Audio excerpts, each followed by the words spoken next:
خوتي خواتاتي اهلا وسهلا مرحبا بكم يا جماعه الخير. زلف اللون السلام عليكم. Pardonnez-moi. Voilà, nous sommes en live يا جماعه الخير. صحة فطوركم اهلا وسهلا مرحبا بكم يا جماعه الخير. زلف اللون والسلام عليكم. صحة فطوركم tout le monde. Nous sommes doublement en live ce soir. Nous allons être doublement en live sur Facebook, sur YouTube et sur TikTok. J'espère que vous allez être nombreux et nombreux à nous suivre. Marhaba bikoum ya jma'at al-khair. Est-ce que vous pouvez nous dire si vous nous recevez bien, vous nous écoutez, le son et l'image, vous les captez très bien? Marhaba tout le monde, notre communauté sur TikTok. Et bonsoir les sahaftor comme notre communauté sur YouTube. On espère que vous allez tous nous entendre et nous apercevoir bien comme il se doit. Alan wa sahlan ya jma'at al-khair. 5 sur 5, merci beaucoup sur TikTok, on me dit 5 sur 5. J'essaye de voir est-ce qu'il y a du live, est-ce que j'arrive à voir le live sur YouTube. J'ai du mal à voir. Marhaba bikoum ya jma'at al-khair. Alan wa sahlan. Marhaba bikoum. J'espère que tout le monde nous regarde et que tout le monde nous aperçoit. Marhaba bikoum. Sahaf Tolkom encore une fois. Allez, tapoter, que tout le monde partage ce live s'il vous plaît. Que ce soit sur YouTube ou sur TikTok. Max de partage s'il vous plaît. Un max de partage pour éviter les signalements, pour éviter les interruptions, les coupures. Eh ben écoutez, je n'arrive pas à voir est-ce que je suis en live sur YouTube. Marhaba bikoum ya jma'at al-khair. Bonsoir tout le monde, bonsoir SCH. Marhaba bikoum ya jma'at al-khair. Déjà les gens nous envoient beaucoup de questions. Je vois que les gens nous envoient beaucoup de questions. Alors j'ai placé les appareils de façon complètement différente pour avoir deux angles de vue et deux plans complètement différents, que ce soit pour nos amis de TikTok ou nos amis de YouTube. Alors on attend que tout le monde arrive.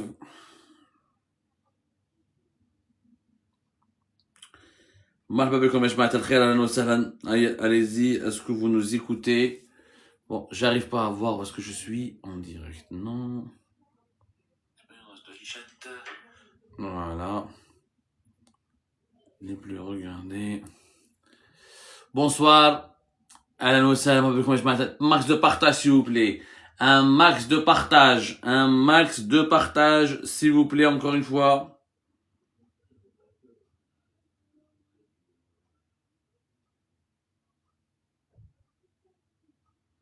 Bon, j'arrive pas. Je n'arrive pas à capter le direct de YouTube sur un autre appareil. Est-ce que nos amis de YouTube peuvent me confirmer que tout va bien? Ahlan wa sahlan, marhaba bikoum ya jma'at al-khair, encore une fois, Zulf al-Lawen. Voilà, j'arrive pas à voir. Voilà. Allez, ça monte sur TikTok, ça monte sur YouTube. Est-ce que tout le monde peut partager? On va commencer, il est 21h55. On va commencer dans 5 minutes, c'est bon pour vous à 22h pile? Alors, YouTube fonctionne très bien. Ah bah merci les gens de TikTok qui me disent que YouTube fonctionne bien. Bah j'arrive pas à voir. Attendez.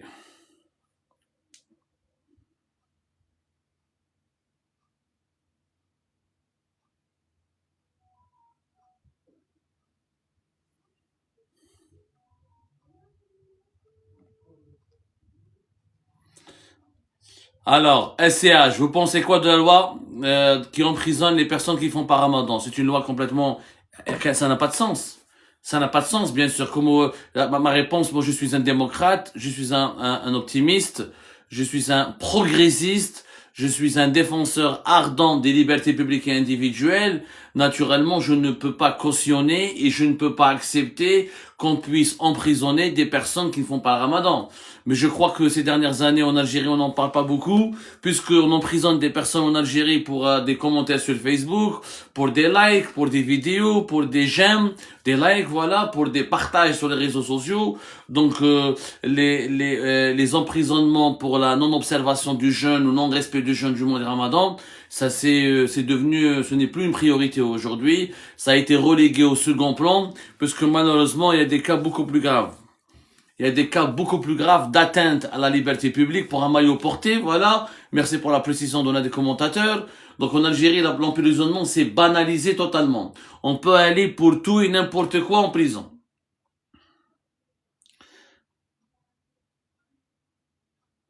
Alors, je n'arrive pas à voir le live sur YouTube. Alors, les gens de YouTube, j'ai placé le téléphone un peu loin, donc j'arrive pas à voir vos questions. Je vais essayer de récupérer le live de YouTube, comme ça je peux voir vos questions, parce que je n'arrive pas à les voir.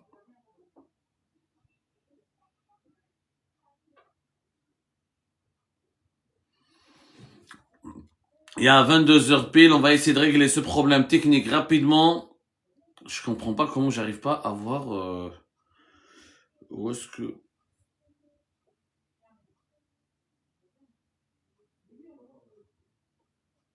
Alors, je n'arrive pas à voir le live sur YouTube. Je ne sais pas pourquoi.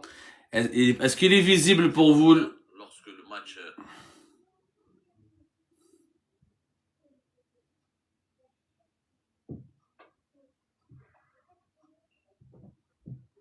Ah bah voilà. Normalement là je peux le voir. Ah bah voilà, tant mieux. C'est réglé. Maintenant, j'ai le live, je mets à YouTube. Voilà, je vous fais comme. Désolé pour ce petit retard. J'espère que vous allez bien me voir. Allez, on commence dans 2 minutes. Allez, tout le monde est prêt. On va parler négociation Algérie-Maroc. C'est le sujet qui est le plus réclamé sur TikTok. Merci beaucoup, je mets à YouTube. 5 sur 5. Merci. Que pensez-vous de la réunion de Washington entre les partis? Je vois que beaucoup de personnes me posent cette question. Allez, on va commencer dans un petit moment. Maintenant, j'ai une visibilité totale et intégrale. Alors, que la soirée live commence. Je disais, donc pour les emprisonnements, je répondais tout à l'heure à une question d'un ami sur TikTok, d'un abonné sur TikTok. Alors, les emprisonnements pour les non-observations, pour la violation du jeûne du mois du Ramadan, on n'en parle plus en Algérie parce qu'encore une fois, les incarcérations sont devenues régulières, donc quotidiennes. Je dis bien quotidiennes et régulières. Donc c'est plus étonnant, c'est pas un sujet qui est ça c'est pas, on va pas être choqué quand on apprend que des Algériens et des Algériens sont emprisonnés pour ne pas avoir fait le mois du Ramadan. C'est bon, il est coupé le son chez moi. Normalement, vous m'entendez, le son est coupé chez moi. C'est bon. Le son est coupé chez moi. Allez, 22h, c'est bon. Allez, on commence. C'est les 22h pile. Nos excuses pour ce petit retard à cause de ce problème de technique. Allez. On va aller droit au but. Ahmed sur TikTok qui me demande, tu penses quoi de la visite du pape entre le 3 et 5 avril prochain? Un code diplomatique fort? Oui, c'est un code diplomatique très important, mais elle n'a pas été encore confirmée officiellement. Jusqu'à preuve du contraire, la visite du pape à Alger n'a pas été encore confirmée officiellement. Le pape a émis le vœu de venir à Alger. Il y a eu des pourparlers, des négociations entre le Vatican et les autorités algériennes. La présidence algérienne elle a invité officiellement sa sainteté le pape à venir à Alger. L'invitation officielle lui a été remise. Il est question qu'il vienne à Alger, mais il n'y a pas encore de confirmation officielle. Le mois d'avril a été cité par certaines sources diplomatiques et médiatiques. Ça a été avancé. On est normalement le pape, le nouveau pape qui a succédé au précédent pape qui est mort, qui est récemment arrivé au pouvoir à Vatican, est censé faire une tournée africaine. Donc, est-ce qu'il va faire l'Algérie avec plusieurs autres pays africains? Est-ce qu'il va faire l'Algérie à part, sachant que le nouveau pape veut aller sur les traces et sur le lieu de vie de Saint-Augustin, parce que c'est un grand disciple de Saint-Augustin. Je crois que les préparatifs n'ont pas été encore bouclés et la date de la visite du pape à Alger n'a pas été encore confirmée officiellement, même si c'est le mois d'avril. Ça sera donc après le mois du Ramadan. Ça sera peut-être la période idéale, c'est le printemps. C'est la période qui, en fait, c'est les dates souhaitées par les autorités algériennes. Et pour le moment, il n'y a pas eu de confirmation de la part du Vatican et des services du cabinet du pape. Nous attendons, nous suivons ce sujet avec une grande attention, puisque c'est la première fois qu'un pape visite l'Algérie indépendante, alors que des papes ont déjà, on en a parlé, ont visité déjà la Tunisie ou le Maroc, les pays voisins. Plusieurs papes ont visité plusieurs pays africains. C'est la première fois qu'un pape officiellement se rend en visite en Algérie. C'est un coup diplomatique énorme pour le régime Tebboune. Ça permettra à l'Algérie de rompre son isolement géopolitique. Ça permettra à l'Algérie de véhiculer une toute autre image d'elle-même sur la scène internationale. Et ça permettra à l'Algérie d'améliorer sa réputation et d'améliorer l'Algérie a beaucoup souffert de l'image d'un pays fermé, intolérant, le passé islamiste de l'Algérie, la guerre des années 90, la guerre civile, l'absence ou la politique très répressive contre les minorités religieuses en Algérie, soit les minorités religieuses chiites ou les minorités religieuses chrétiennes comme les évangélistes. Donc l'Algérie, pour elle, la visite du pape sera un superbe coup politique. Maintenant, le pape, il avait pesé de tout son poids pour la libération de Boualem Sansal. Est-ce que je ne crois pas que le pape va venir à Alger? C'est Christophe Glaise est toujours maintenu en détention. Abdelmajid Tebboune devra certainement libérer Christophe Glaise avant même de pouvoir organiser la visite. Le pape ne peut pas venir à Alger en Algérie tout court s'il y a des sujets ou des dissensions diplomatiques importantes ou des sujets qui scandalisent l'opinion publique internationale, comme par exemple la détention d'un journaliste étranger, qui plus est un journaliste français. Et pour le monde catholique et la chrétienté catholique, la France est un pays très important. Donc moi je pronostique que Christophe Glaise, le journaliste français, sera peut-être probablement à mon avis libéré d'ici la fin du mois du Ramadan, pour pouvoir préparer et baliser la route pour le pape qui devra venir sans aucun souci majeur. Et là, ça sera encore une fois effectivement un bon coup pour le régime de Tebboune, qui va pouvoir se targuer d'avoir été le premier régime dans l'histoire de l'Algérie indépendante à avoir accueilli un pape en fonction, d'avoir pu organiser la visite prestigieuse d'un pape. Mais bon, même pour les dates, on n'en a pas encore les confirmations officielles. Alors, je vois que sur YouTube, Akro Hossein nous parle que la police a verbalisé un citoyen Tizi Ouzou pour avoir rompu le ramadan à midi. C'est pas nouveau, l'équipe, c'est vraiment pas nouveau. Je salue Akro Hossein, je lui dis un joyeux ramadan, même s'il n'observe pas le jeûne. On lui dit joyeux ramadan quand même, parce que ça reste... Il y a beaucoup de non-pratiquants qui quand même célèbrent le mois du Ramadan, parce qu'il y a un aspect aussi religieux, un aspect spirituel, mais aussi un aspect social et un aspect festif. Oui, la police algérienne, il y a une loi algérienne qui interdit la non-observation du jeûne en public. Normalement, tu n'as pas le droit de violer le jeûne du Ramadan en public. C'est-à-dire, tu n'as pas le droit de manger devant les gens et ça peut être interprété comme une atteinte à la pudeur, comme une atteinte à un principe sacré, etc. Atteinte à la pudeur publique. Mais normalement, quand un non-jeûneur est chez lui, durant les années précédentes, les problèmes des non-jeûneurs, chaque année, c'était des polices, des perquisitions, ou des voisins, ou des dénonciations anonymes qui ciblaient des personnes qui n'observaient pas le jeûne dans leur espace privé. Je rappelle que la loi algérienne, quand tu es dans ton espace privé, tu as le droit de faire ce que tu veux. Te promener nu, ne pas faire du ramadan, faire ce que tu veux, c'est ta vie privée. Tu es chez toi, tu es à la maison. Là, la loi algérienne s'applique quand elle concerne l'espace public. L'espace public. Il y a eu des cas, je me rappelle, il y a une année, je crois, il y a 2-3 ans, c'était à Ouelgla, quand il faisait, 4 ou 5 ans, quand il y a des ouvriers espagnols travailler sur le chantier du tramway de Ouelgla, et quand il faisait chaud, le ramadan était pendant la période estivale, il y a plus que 5 ans, je crois, quand le ramadan était en pleine période estivale, des ouvriers espagnols ont commencé à boire de l'eau et à manger, ça a scandalisé la population, ça a scandalisé les témoins oculaires, etc., où ça a fait quelques nous remue dans la région. Malheureusement, effectivement, il y a un conservatisme religieux excessif, il y a un sentiment d'intolérance, il y a une partie de la population algérienne qui est un peu fanatique, qui ne comprend pas que qu'il puisse y avoir des étrangers, qu'il puisse y avoir des personnes avec des sensibilités religieuses différentes. Voilà, donc il y a toujours, pendant les mois du Ramadan, des polémiques, quelques atteintes aux libertés fondamentales, quelques dérives qui violent les droits de l'homme, mais globalement, les non-jeûneurs en Algérie, c'est une minorité. Même il y a des Algériens qui n'observent pas le mois de Ramadan, qui font pas le mois de Ramadan, mais qui restent discrets chez eux, ils mangent chez eux, il y a pas de problème. Après, voilà, c'est pas un débat, c'est pas un problème national, ça concerne une petite minorité, elle est libre de faire ce qu'elle veut.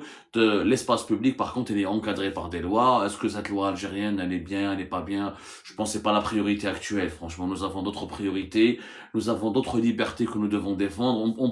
Aujourd'hui, on peut même pas faire des commentaires sur les réseaux sociaux, on peut même pas faire du journalisme indépendant, on peut même pas débattre de la situation de notre pays en toute quiétude, en toute liberté. Donc je pense qu'il y a d'autres libertés que nous devons défendre et que nous devons arracher et que nous devons concrétiser. Par la suite, on aura le luxe de débattre, de demander la liberté, de ne pas observer le mois du Ramadan, de ne pas observer le jeûne du mois du Ramadan.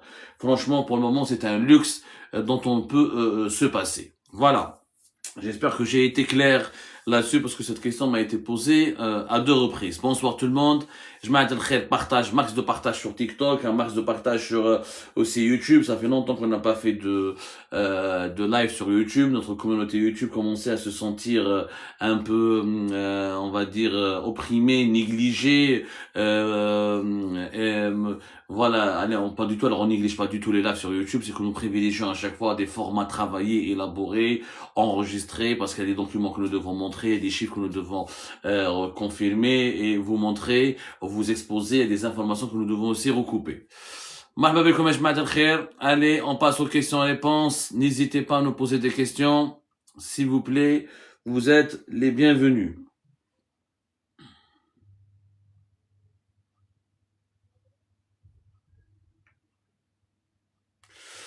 Alors, Demba Diawara, le président Tebboune a demandé une extradition judiciaire à Laurent Nunez, ministre de l'Intérieur. Faites très attention, monsieur Semar. Écoutez, mon cher, merci beaucoup, mon cher Demba Diawara, de s'être inquiété pour moi, mais les autorités en France, ce n'est pas le ministre de l'Intérieur qui décide.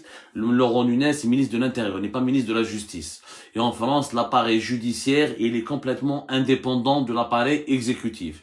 Et on l'a déjà rappelé à maintes reprises, les autorités françaises, aucun pays européen n'a extradé vers l'Algérie des personnalités publiques pour des motifs politique. L'Espagne l'a fait à 2 reprises avec Mohamed Ben Halima et Mohamed Ben Abdallah, Mohamed Abdallah, l'ancien gendarme, des 2 anciens militaires. L'un est un ancien gendarme, l'autre est un ancien militaire qui sont devenus par la suite des activistes et des visages emblématiques du Hirak entre 2019 et 2021-2022, mais ils n'étaient pas en situation régulière, ils étaient en situation irrégulière, ils n'avaient pas de papier de résidence, ils n'avaient pas de titre de séjour et les autorités espagnoles ont estimé que leur séjour irrégulier sur le territoire européen et espagnol n'était pas permis. Ce sont des anciens militaires qui savaient manier les armes et les services de sécurité espagnols craignaient leur fréquentation avec certains mouvements islamistes. On les a assimilés à des militants islamistes, ce qui n'était pas le cas. Voilà, même s'ils étaient proches du mouvement Lached, etc., mais au sein du mouvement Lached, il faut le reconnaître, il y a des islamistes, comme il y a des progressistes, il y a des... Il y a même des laïcs qui sont membres du mouvement Lached. C'est incroyable, mais je vous assure, j'en ai même connu. Donc, Mohamed Abdallah et Mohamed Ben Halima, ça a été des cas isolés de personnes qui n'ont pas de titre de séjour, qui n'ont pas de protection internationale ou de titre de réfugié politique. Les autorités françaises ne peuvent pas expulser quelqu'un, un citoyen lambda comme ça, qui est installé légalement sur le territoire d'un pays européen. Il y a la Cour européenne des droits de l'homme, il y a des chartes communautaires européennes pour les droits de l'homme, et le processus d'extradition dure 3 ans.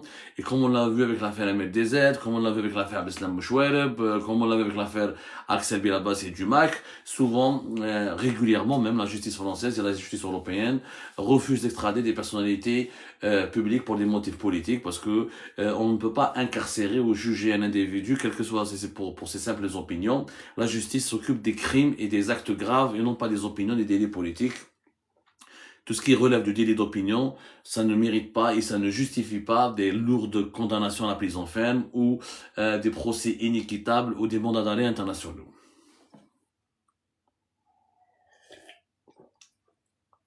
Ah, أهلا وسهلا.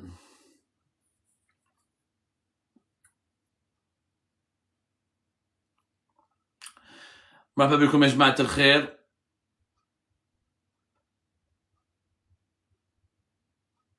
Alors, il y a une question intéressante sur TikTok. Medosh, ah, attendez. Parle-moi pas. L'eau est-il un vrai problème en Algérie? Bien sûr, c'est un vrai problème. L'eau est un véritable problème en Algérie. Nous sommes un pays dominé par le désert, le Sahara. Pratiquement plus de 70% de notre territoire est dominé par le Sahara. On estime même jusqu'à 80% même. Il y a eu une désertification qui a été très violente ces dernières années. Cette année, Dieu merci, l'hiver a été généreux. Il y a eu une pluviométrie impressionnante. Et les barrages, on n'a pas encore les chiffres officiels du taux de remplissage de barrages qui était régulièrement les années précédentes entre 40 et 45%. Je pense que cette fois-ci, il y a même des barrages en Algérie qui étaient à moins de 30% lors de ces 5 dernières années, parce qu'il y a eu une grande période de sécheresse. Je pense que cette année, on a dépassé largement les 50%. On attend les chiffres officiels du gouvernement algérien là-dessus. Mais globalement, l'eau est un gros problème.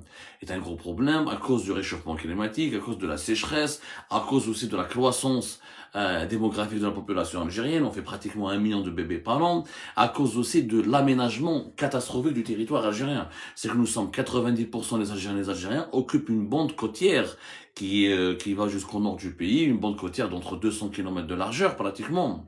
Et de plus de 1200 km de longueur. Et les Algériens, ils habitent tous dans les villes du Nord, là où il y a les terres fertiles.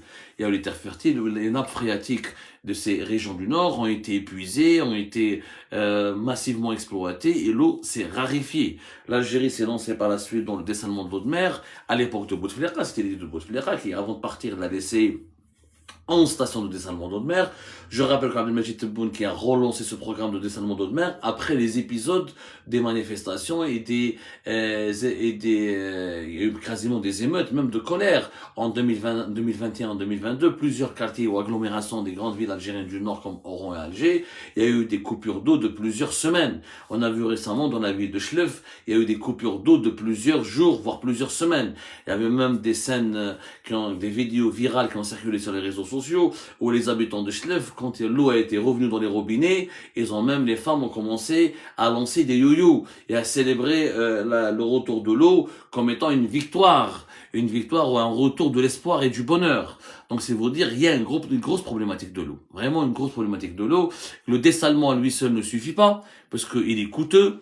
Il a un impact environnemental, il est très coûteux. Il faut savoir, pour réaliser des grandes stations de dessalement de 3 ou 4 stations de dessalement d'eau de mer, ça coûte entre 2 à 3 milliards de dollars. L'Algérie veut avoir, au départ, Bouteflika, avant sa chute, il voulait avoir 14, rajouter 3 grandes stations de dessalement d'eau de mer. Tebboune qui a bloqué ce programme entre 2020 et 2022, il l'a repris à partir de 2022. Là, on a déjà lancé de plusieurs micro-stations et 3 grandes stations. Donc, nous sommes à 14, entre 14 et 16. L'objectif, c'est d'arriver à entre 18 et 20 stations de dessalement d'eau de mer et que le dessalement d'eau de mer puisse assurer plus de 40% des besoins de consommation de l'eau potable en Algérie, alors qu'aujourd'hui, entre 2019 et 2022, il était entre 15 et 20%, dans les 19, 17, entre 17 et 20, 25%. Le dessalement de l'eau de mer ne constitue pas une solution définitive. Il faut apprendre à récupérer l'eau, il faut apprendre à mieux gérer nos réserves, il faut apprendre à travailler sur l'épuration de l'eau. Nous avons besoin d'une toute nouvelle économie de l'eau en Algérie.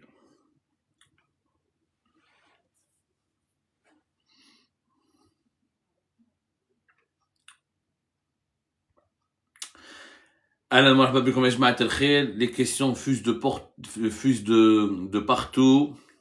Merci d'être nombreux, d'être aussi nombreux, et je vous demande de partager massivement ce live, s'il vous plaît, sur Facebook et sur YouTube. Alors, sur TikTok, une question, Medosh, pourquoi l'Algérie ne réussit pas à diversifier son économie?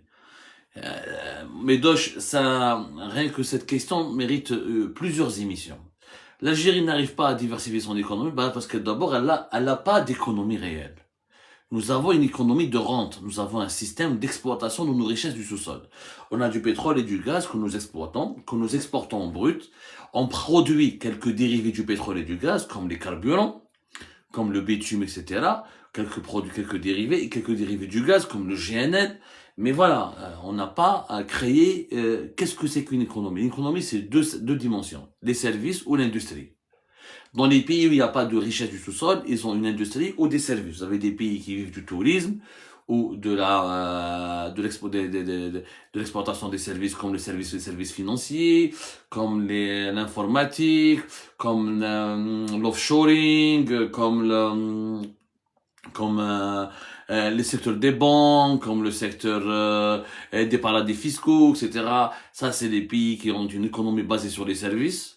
Et vous avez des économies qui sont industrialisées. C'est-à-dire, ils ont des usines, ils fabriquent des usines, ils ont des usines qui fabriquent des marchandises et qui, par la suite, ils exportent ces marchandises sur le marché mondial. En Algérie, on n'a ni une économie de service, on n'a ni tourisme, etc. On n'est pas une plateforme financière internationale, on n'a pas de banque internationale installée en Algérie, on n'a pas des services financiers proposés sur le marché mondial, on n'a pas de bourse, on n'a pas beaucoup de start-up qui exportent des services, alors qu'on importe des services. Il faut savoir, l'Algérie, on importe entre 8 et 9 milliards de dollars de services. Alors, qu'est-ce qu'on a? On a que le pétrole et le gaz. Et on ne peut pas diversifier une économie tant qu'on n'a pas réellement... D'abord, quand on parle d'Algérie, on n'a pas... On diversifie l'économie. Avant de diversifier l'économie, il faut créer une économie. Tant que nous n'avons pas une industrie sérieuse, une production nationale sérieuse et rigoureuse, et tant que nous n'avons pas un secteur de services. L'Algérie, par exemple, avec le tourisme, elle peut engranger une vingtaine de milliards de dollars, rien qu'avec le tourisme. Donc, on ne peut pas diversifier l'économie parce qu'on n'en a pas créé encore. On vit avec ce que notre sous-sol est en train de nous fournir. Toutes les annonces de Tebboune, regardez Tebboune depuis qu'il est arrivé au pouvoir. Il a parlé un petit peu des startups, ensuite il a oublié les startups, et là il parle uniquement des mines. Rajbilet, le phosphate, on est toujours dans l'exportation des richesses du sous-sol. Alors que l'économie est une transformation de ces richesses. Alors que l'économie est une création, est une innovation. Est un effort de recherche. Les dirigeants algériens n'ont pas compris cette logique. Je pense que l'économie est une exportation des richesses du sous-sol. Ce n'est pas le cas malheureusement. L'économie c'est autre chose, absolument autre chose. Kamel Phoenix, Abde, pourquoi tu penses que le projet pipeline n'est pas encore gagné? Pessimisme? Pas du tout. Je suis pas pessimiste, je suis réaliste. Notre cher Kamel, le pipeline, d'abord c'est pas un pipeline, c'est un gazoduc. Gazoduc, pour être très précis. Généralement, quand on dit pipeline, c'est pour les oléoducs. C'est pour les... Généralement, mais gazoduc pour être beaucoup plus précis. Un gazoduc, le fameux gazoduc transsaharien, c'est une idée qui, encore une fois, a émergé depuis le début des années 80, qui a été lancée au début des années 2000 par Abdelaziz Bouteflika, qui s'est jamais concrétisé. Pourquoi? Pour deux raisons. D'abord, les prix du gaz. L'Algérie avait beaucoup de gaz, et quand les prix du gaz sur le marché mondial ont baissé, ni l'Algérie ni le Nigeria ne voulaient consentir à cet investissement. C'est-à-dire pour faire ce gazoduc, d'ailleurs on ne le dit toujours pas, personne ne sait comment on va le financer. Il n'y a aucune transparence. Pour le moment, jusqu'à maintenant, on ne sait pas comment on va le financer ce gazoduc. Il devait coûter au départ 13 milliards de dollars, maintenant on a des estimations à 21 milliards de dollars. Qui va le financer? On sait qu'il y a la Banque africaine de développement qui a proposé une partie, on sait qu'il y a des bailleurs de fonds internationaux comme des grandes compagnies internationales qui ont proposé des participations, mais rien n'a été conclu entre ces partenaires étrangers et l'Algérie et le Nigeria. Le Nigeria, il a financé ce qu'il a sur son territoire, l'Algérie sur son territoire, il reste le tronçon du Niger, qui représente plus de 800 km, et c'est 22% du coût du projet, comme on l'a expliqué dans notre émission. Sauf qu'au Niger, comme au nord du Nigeria, voilà, le problème du financement, qui va le financer? Est-ce que l'Algérie va financer la totalité du tronçon au Niger? Le Nigeria, d'après les informations que nous avons, ne refuse de donner des financements. Pour le Nigeria, c'est mon gaz, je vais vous vendre mon gaz, je vais participer avec un gaz à coût réduit. Ils ont raison les Nigériens, les Nigérians, ils ont raison, c'est leur gaz, ils participent avec leur gaz. Donc l'Algérie va financer la plus grande partie du projet. Est-ce qu'elle va le réaliser avec ses fonds propres? Est-ce qu'elle va prendre des bailleurs internationaux? Mais à part la Banque africaine de développement, il n'y a aucun organisme international qui s'est engagé de façon officielle, pas officieuse, dans ce projet. Donc le financement, qui va le financer? Il n'y a pas de transparence là-dessus. Deuxièmement, le problème, c'est la sécurité, parce qu'il faut avoir de l'argent pour financer ce projet. Et plus on accélère la mise en place du mécanisme financier, parce que l'Algérie a déjà un réseau de gazoducs chez elle. Sur son territoire, c'est maîtrisable. Encore une fois, c'est le tronçon du Niger. Le Niger, c'est un pays pauvre. Il n'a pas de quoi le financer. Voilà. Alors, le deuxième aspect, c'est l'aspect de la sécurité. Au Niger, il y a des groupes armés terroristes, depuis le nord du Mali comme au nord du Niger, qui dominent et qui pratiquement qui colonisent des régions entières. Le Niger, il souffre des tensions qui sont exportées depuis le Mali, et les groupes terroristes, notamment Al-Qaïda, les groupes affiliés à Al-Qaïda et à l'État islamique, sont en train de faire des attaques depuis le nord du Niger. Il y a beaucoup Haram au nord du Nigeria, ils s'attaquent jusqu'au Bénin, ils arrivent à Niamey récemment, l'aéroport de Niamey n'a pas été épargné. Donc qui va garantir la sécurité de ce gazoduc? Est-ce que l'armée algérienne et l'armée du Niger vont mener des opérations communes? Est-ce que l'Algérie va envoyer des militaires et des troupes militaires sur le sol du Niger? Est-ce que le Niger va accepter que des militaires algériens participent à des opérations de sécurisation de ce gazoduc? Le Niger tout seul ne peut pas garantir la sécurité. Il faut être sérieux, il faut être honnête. Le Niger n'arrive même pas à protéger ses propres sites névralgiques et souverains et ses sites sensibles. Un grand pipeline, un gazoduc, je sais pas, après ils vont le faire sous terre, même s'ils font 10 mètres sous terre, c'est très coûteux, comment il va passer? Comment garantir sa sécurité? L'aspect de la sécurité est très important et je pense que l'Algérie devra absolument s'impliquer de façon concrète et de façon sérieuse pour pouvoir régler ce problème.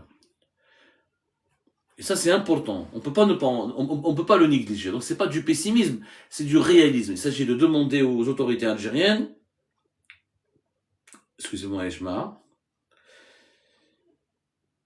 il s'agit de demander aux autorités algériennes des solutions concrètes. Des solutions concrètes pour pouvoir trouver une solution à la sécurité. L'aspect sécuritaire est très important. Donc c'est pas du pessimisme, encore une fois, c'est du réalisme.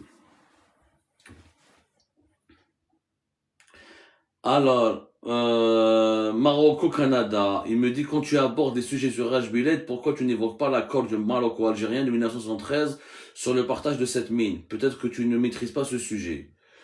Je sais pas si je maîtrise pas ce sujet, c'est un jugement de valeur. Moi, je cherche Maroc-Canada sur YouTube. Je l'ai pas évoqué, d'abord on l'a évoqué à maintes reprises. On a déjà expliqué qu'il y a un accord entre l'Algérie et le Maroc. On l'a pas évoqué parce que ce sujet n'est plus d'actualité. Le Maroc, officiellement, l'État marocain, les autorités marocaines n'ont pas réagi à l'exploitation unilatérale de ce Raj Billet, du minerai de fer de Raj Billet, des réserves de fer de Raj Billet par l'Algérie. Le Maroc n'a pas dénoncé officiellement. Il n'y a pas eu de réaction du gouvernement marocain, ni du palais marocain. Donc les autorités marocaines n'ont pas réagi. Donc pourquoi je vais réagir, moi? Il n'y a pas d'actualité. Il n'y a pas d'actualité, il n'y a pas de réaction officielle. Il y a des médias marocains qui sont en train de parler, qui sont en train de s'exprimer, qui sont en train de faire des commentaires, qui sont en train de faire des analyses, etc. Mais ni plus ni moins. Donc moi je ne peux pas. Une minute, je m'arrête.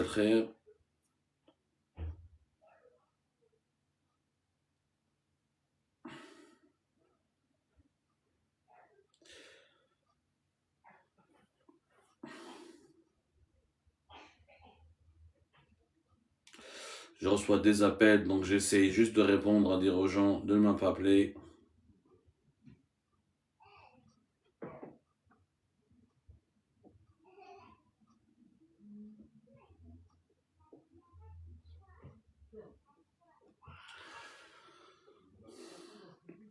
Donc pourquoi voulez-vous que je réagisse à la place des autorités des autorités marocaines? Je n'ai pas de réaction particulière.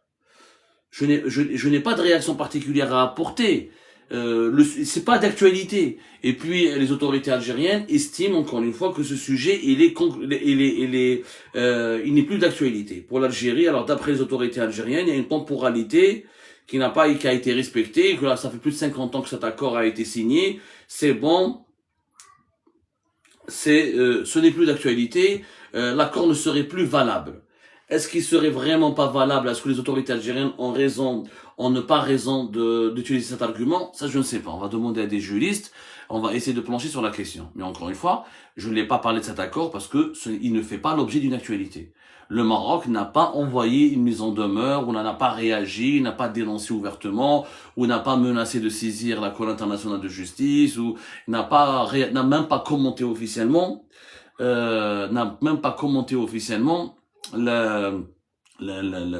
comment les autorités algériennes sont en train de réagir pour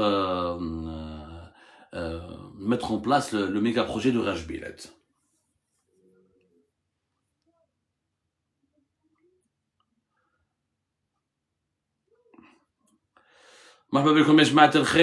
Merci de partager maximum ce live. Excusez-moi, des fois je suis perturbé par des appels qui rentrent, donc ni crainte. De toute façon, on a qa'da ramadaniya, donc c'est spontané. On n'est pas sur dans une manage في الجزيرة ولا في العربية ولا في canal Algérie. Voilà. Alors, Medosh sur TikTok. Est-ce que le socialisme n'aurait pas conduit l'Algérie à l'échec comme avec les autoroutes? Bien sûr. Bien sûr que le socialisme a conduit l'Algérie avec l'échec. Medosh, moi tu connais mes positions, je pense que tu suis très bien ce qu'on fait sur Algérie Part. Le socialisme, l'économie socialiste, la planification, les vieilles habitudes socialistes de l'Algérie, on le voit bien avec l'exemple de l'autoroute. L'exemple de l'autoroute, il est très éloquent. Le Majid Tebboune refuse le péage. Il dit que je demande pas aux Algériens, je vais pas faire payer l'accès à l'autoroute aux Algériens et aux Algériens. Alors, comment on entretient? On a fait une enquête là-dessus. L'autoroute Est-Ouest, elle demande minimum par année 250 millions de dollars pour son entretien. L'État, il dépense dans les 150. Il manque entre 50 à 100 millions de dollars. Le résultat, c'est quoi? C'est que vous avez des tronçons totalement bousillés. Vous avez des accidents de circulation qui sont provoqués par l'usure, par le manque d'entretien, et des morts, des décès. Tout ça pourquoi? Parce qu'on a encore un régime socialiste populiste. Un régime socialiste populiste qui croit que faire payer l'accès à l'autoroute à sa population serait une violence capitaliste. Ou serait trahir les principes de la culture sociale de l'État. Hachim social. Ça, l'autoroute a dit comment on va l'entretenir. Les poids lourds qui l'empruntent, les millions d'automobilistes et de poids lourds qui l'empruntent, une route, ça s'entretient. Il y a de l'usure, il y a une usure qui ça peut être très menaçant, très dangereux, ça peut être une menace périlleuse pour la sécurité des automobilistes. Regardez la pensée socialiste. Le tout gratuit, ça n'existe pas. C'est comme la santé gratuite pour tout le monde. Ok, la santé elle est gratuite, mais il faut financer. Il y a deux solutions. Sauf si on est riche comme l'Arabie Saoudite, le Qatar et les Émirats, ça c'est possible. Quand on a des réserves de change de 400, 500 jusqu'à 1000 milliards de dollars, c'est possible de faire tout gratuitement.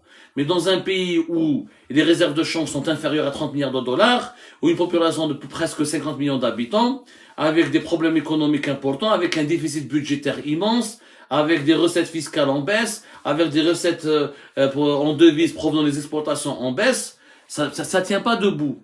C'est Abdelmajid Tebboune, enfin les Algériens, Cheikh Tebboune, il y a beaucoup d'Algériens qui sont d'accord avec lui. Hein. Ils veulent vivre comme des Saoudiens, ou comme des Qataris, des Émiratis, alors qu'ils n'ont pas l'argent des Saoudiens, des Émiratis, des Qataris. C'est ça, on pense qu'on est toujours un pays riche. On n'est pas un pays riche.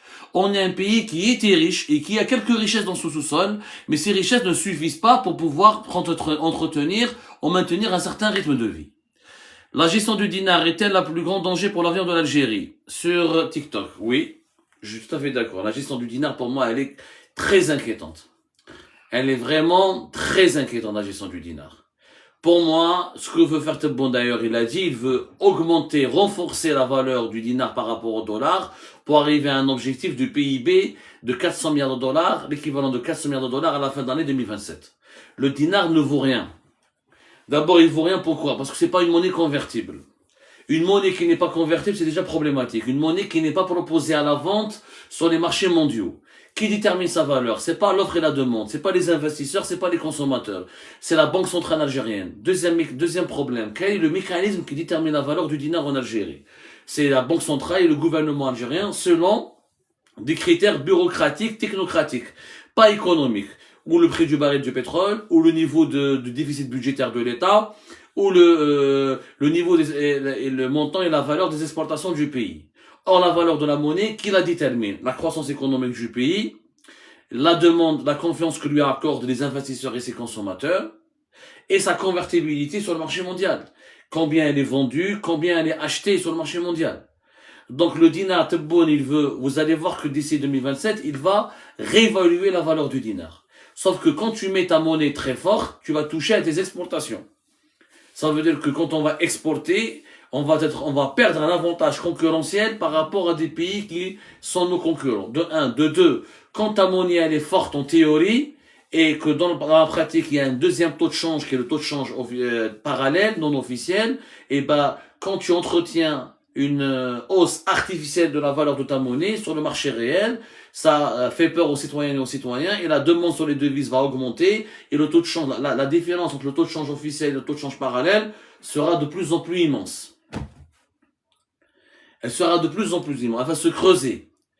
Et donc là, tout le monde va perdre encore davantage confiance dans cette monnaie, puisqu'on voit bien que cette monnaie, sa valeur, elle est décidée par des décisions politiques. Il n'y a pas, ce n'est pas des calculs marchands, des calculs économiques rationnels. Donc c'est dangereux. Pour moi, le dinar ça va aggraver les déficits budgétaires de l'État, puisqu'on va réévaluer la valeur du dinar. Ça veut dire quoi? Ça veut dire que les dépenses publiques vont coûter plus cher. Ça veut dire qu'ils vont faire de la planche à billets. Tebboune, il est en train de faire une équation monétaire très dangereuse. Il veut réévaluer la valeur du dinar, mais il continue à creuser les déficits budgétaires. Et tu n'as pas de recettes fiscales. Tu n'as pas une croissance soutenue, tu n'as pas une croissance suffisamment forte pour financer tes dépenses et ton train de vie. Tu fais comment? Tu fais de la planche à billets, mais tu veux faire de la planche à billets et avoir un dinar fort. C'est-à-dire tu veux produire des billets de banque, tu veux imprimer des billets de banque sans créer de la richesse et sans créer du travail. La gestion du dinar, elle est catastrophique. Elle va dérégler l'économie algérienne, elle va créer une économie à deux vitesses, avec deux collèges, l'Algérie d'en haut qui vit avec les statistiques officielles, l'Algérie d'en bas qui vit avec les chiffres du terrain, avec la réalité du terrain. Et ça sera catastrophique. Ça sera chaotique, ça sera catastrophique dans la mesure où, encore une fois, il y aura sur le marché parallèle et le taux de change parallèle va s'éloigner, il va se déconnecter encore davantage du taux de change officiel et la confiance va être encore plus érodée, elle va être plus détruite et elle va être minée profondément par cette gestion d'épicerie. Moi j'appelle ça l'économie d'épicerie. C'est-à-dire Tebboune joue à l'épicier avec l'économie nationale. Allez, on va prendre un peu YouTube et باش ما نحقروهمش. Une question sur YouTube, l'équipe. Comment vont les gens du YouTube? Alors, tout à l'heure, on m'a parlé de négociations sur le Sahara occidental. Je ne sais pas si on peut en parler.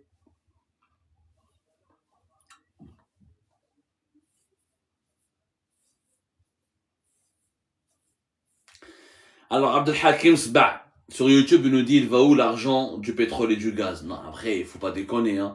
L'argent du pétrole et du gaz, on sait où est-ce qu'il va. Il y a des dépenses impressionnantes. Il y a des dépenses impressionnantes de la part de l'État algérien dans le social. L'économie, les transferts sociaux et les subventions sociales directes et indirectes en Algérie, c'est plus de 34 voire 35 milliards de dollars par an. Ça, c'est l'argent du pétrole et du gaz.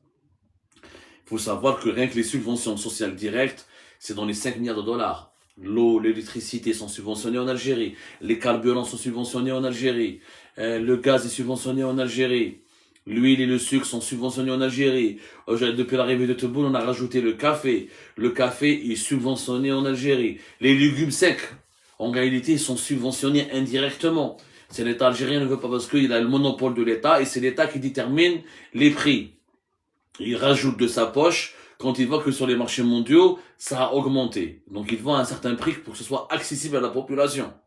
Tout ça, c'est l'argent du pétrole et du gaz. Non, on voit où part cet argent. Le problème, c'est que cet argent part davantage dans le social, au lieu d'investir dans la création de richesses, dans l'investissement économique, dans les efforts de l'industrialisation du pays, dans la recherche scientifique, dans le progrès scientifique. C'est ça ce qui manque dans notre pays.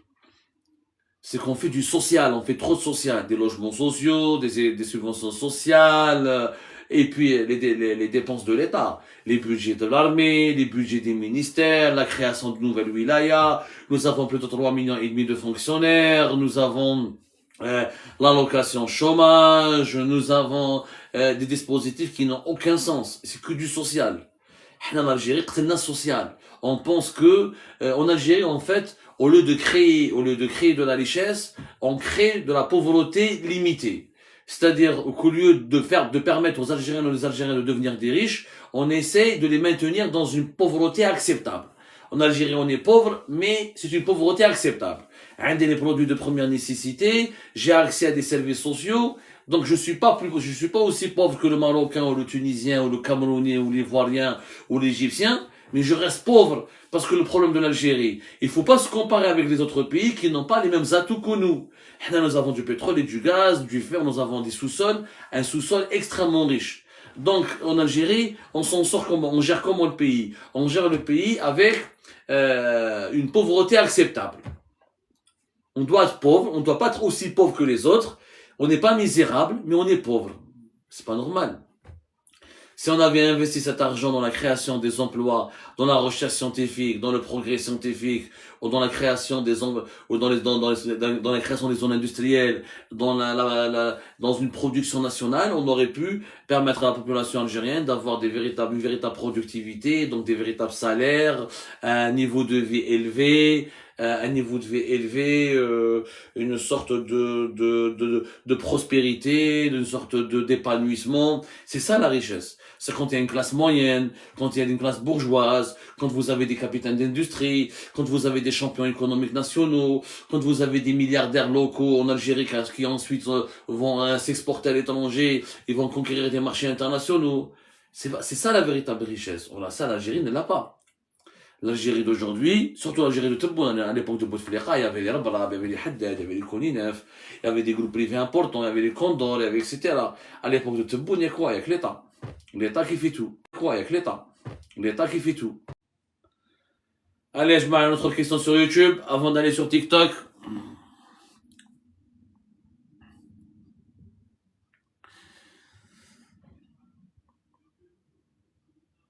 Alors, sur YouTube, Majd94, pourquoi le dinar n'est pas convertible? Qui est la cause et pourquoi? C'est une très bonne question. Le dinar n'est pas convertible, c'est un choix politique du gouvernement algérien.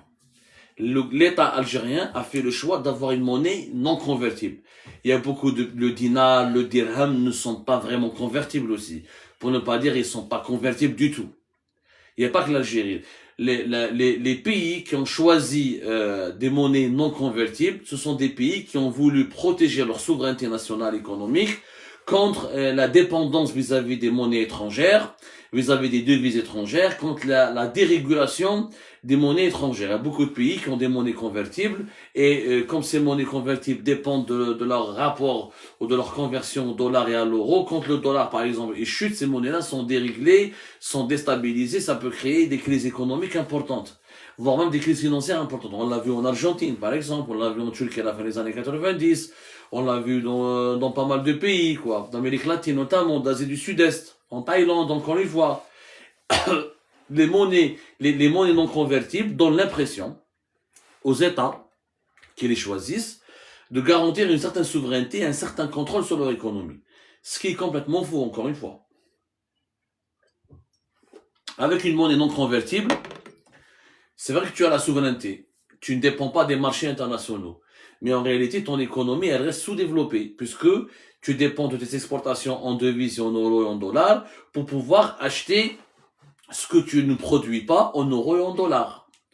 Donc si ta monnaie, elle est très forte, tu peux pas bien exporter. Si elle est trop faible, tu as beaucoup de pauvreté, d'inflation et beaucoup de misère sociale et beaucoup de précarité chez toi. Donc une monnaie non convertible, ce n'est pas vraiment une arme de protection.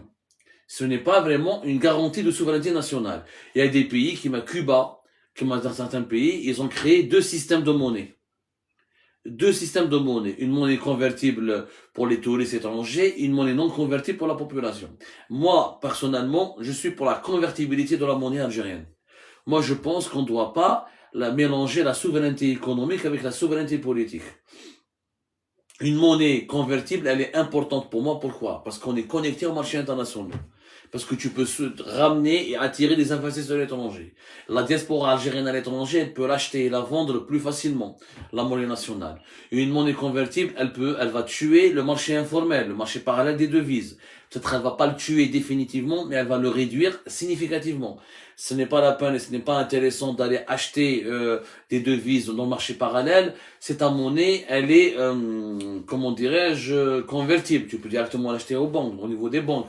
Ça attire les touristes. Les touristes, ils pourront venir, ils pourront utiliser leurs devises pour acheter ta monnaie locale très facilement, uniquement dans les bureaux de change, etc.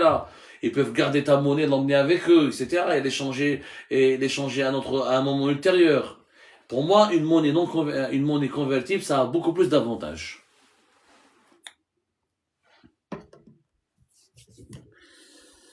Alors, il y a deux questions intéressantes sur TikTok. Mohamed, t'en penses quoi du projet de Bouguezoul? Où on est actuellement? Il est à l'étape de Bouguezoul qui devait être la nouvelle capitale algérienne, située dans la wilaya de Mdia. C'est un projet qui date depuis les années 70. Ça fait depuis les années 70, nous on parle de Bouguezoul. Ça devait être une nouvelle capitale, après non c'est pas une nouvelle capitale, c'est une nouvelle ville, après non c'est pas une nouvelle ville, on sait pas ce qu'on sait. On a ramené les Sud-Coréens ils ont commencé, après ils se sont arrêtés, après ils ont repris, après on a voulu les remplacer.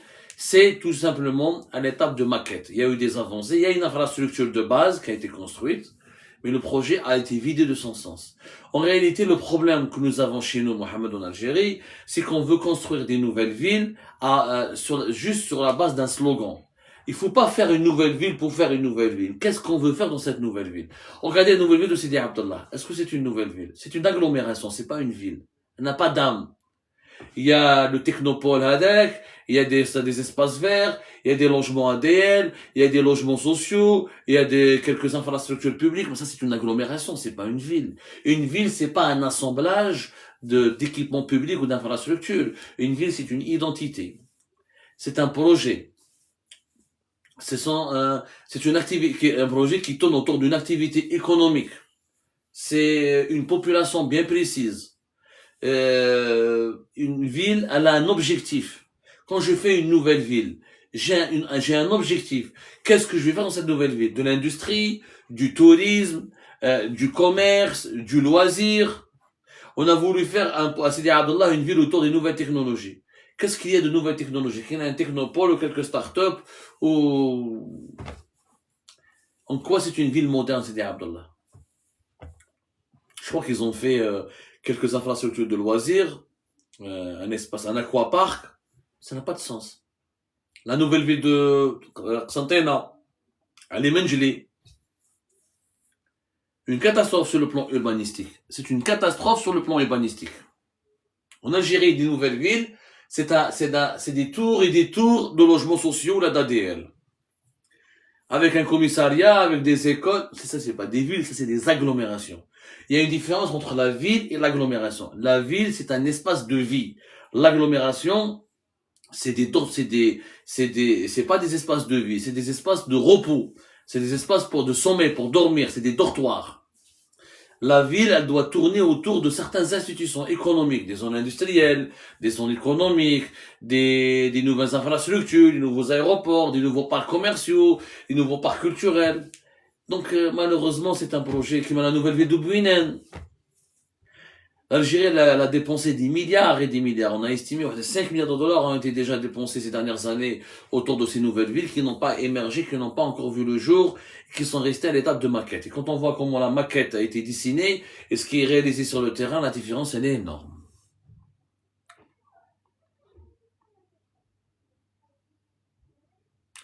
Alors, Ismail, parle-nous du rang des négociations entre le Maroc et l'Algérie. Alors, c'est une très bonne question. D'ailleurs, j'allais en parler hier demain dans une émission spéciale là-dessus. Vous m'avez précédé. Je vais partager avec vous ce que nous allons dire demain dans notre émission concernant les négociations autour du Sahara occidental, puisqu'aujourd'hui à Washington, pour 2-3 jours, il va y avoir un nouveau tour, un nouveau round, des nouveaux pourparlers qui seront organisés par les autorités américaines. D'abord, les négociations ne sont pas officiellement entre l'Algérie et le Maroc. Les négociations sont officiellement entre l'Algérie et entre le Maroc et le Front Polisario. L'Algérie et la Mauritanie et monsieur Massad Boulos, qui est l'envoyé spécial de Donald Trump dans l'administration américaine dans la région de l'Afrique, et a bien expliqué cela dans un récent entretien accordé à France 24. L'Algérie et la Mauritanie ont le statut d'observateurs. Mais il ne s'agit pas d'observateurs neutres, ce sont des observateurs impliqués dans le conflit, puisque ce conflit du Sahara occidental a un impact sécuritaire, économique et diplomatique direct sur leurs intérêts. Ce que je trouve dommage et préjudiciable et malhonnête, c'est le silence des autorités algériennes. Les autorités algériennes sont totalement silencieuses. Totalement silencieuses.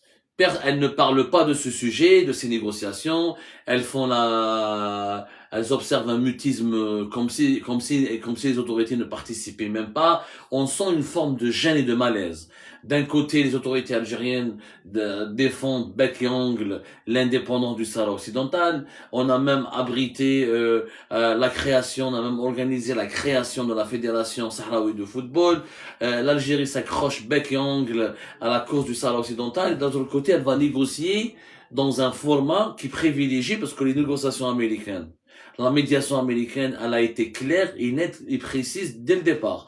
L'objectif est de trouver un accord dans le cadre de l'autonomie, dans le cadre du plan d'autonomie proposé par le Maroc. Les négociations ne visent pas à garantir un statut d'indépendance du territoire. Et Massad Boulos l'a encore répété. Je rappelle que Massad Boulos est l'envoyé personnel du président américain et le représentant personnel de la Maison Blanche, de la présidence américaine de la Maison Blanche en Afrique et en Afrique notamment, pas au Moyen-Orient, parce que je pense que le Moyen-Orient on lui a donné, au Moyen-Orient aussi, parce il partage cette compétence avec un autre Steve Witkoff, avec un autre conseiller à Donald Trump. Mais en tout cas, pour Massad Boulos, en ce qui concerne le dossier du Sahara occidental, il a été clair. Les États-Unis d'Amérique favorisent la solution de l'autonomie comme il a été affirmé dans la dernière résolution du Conseil de sécurité de l'ONU le 31 octobre 2025.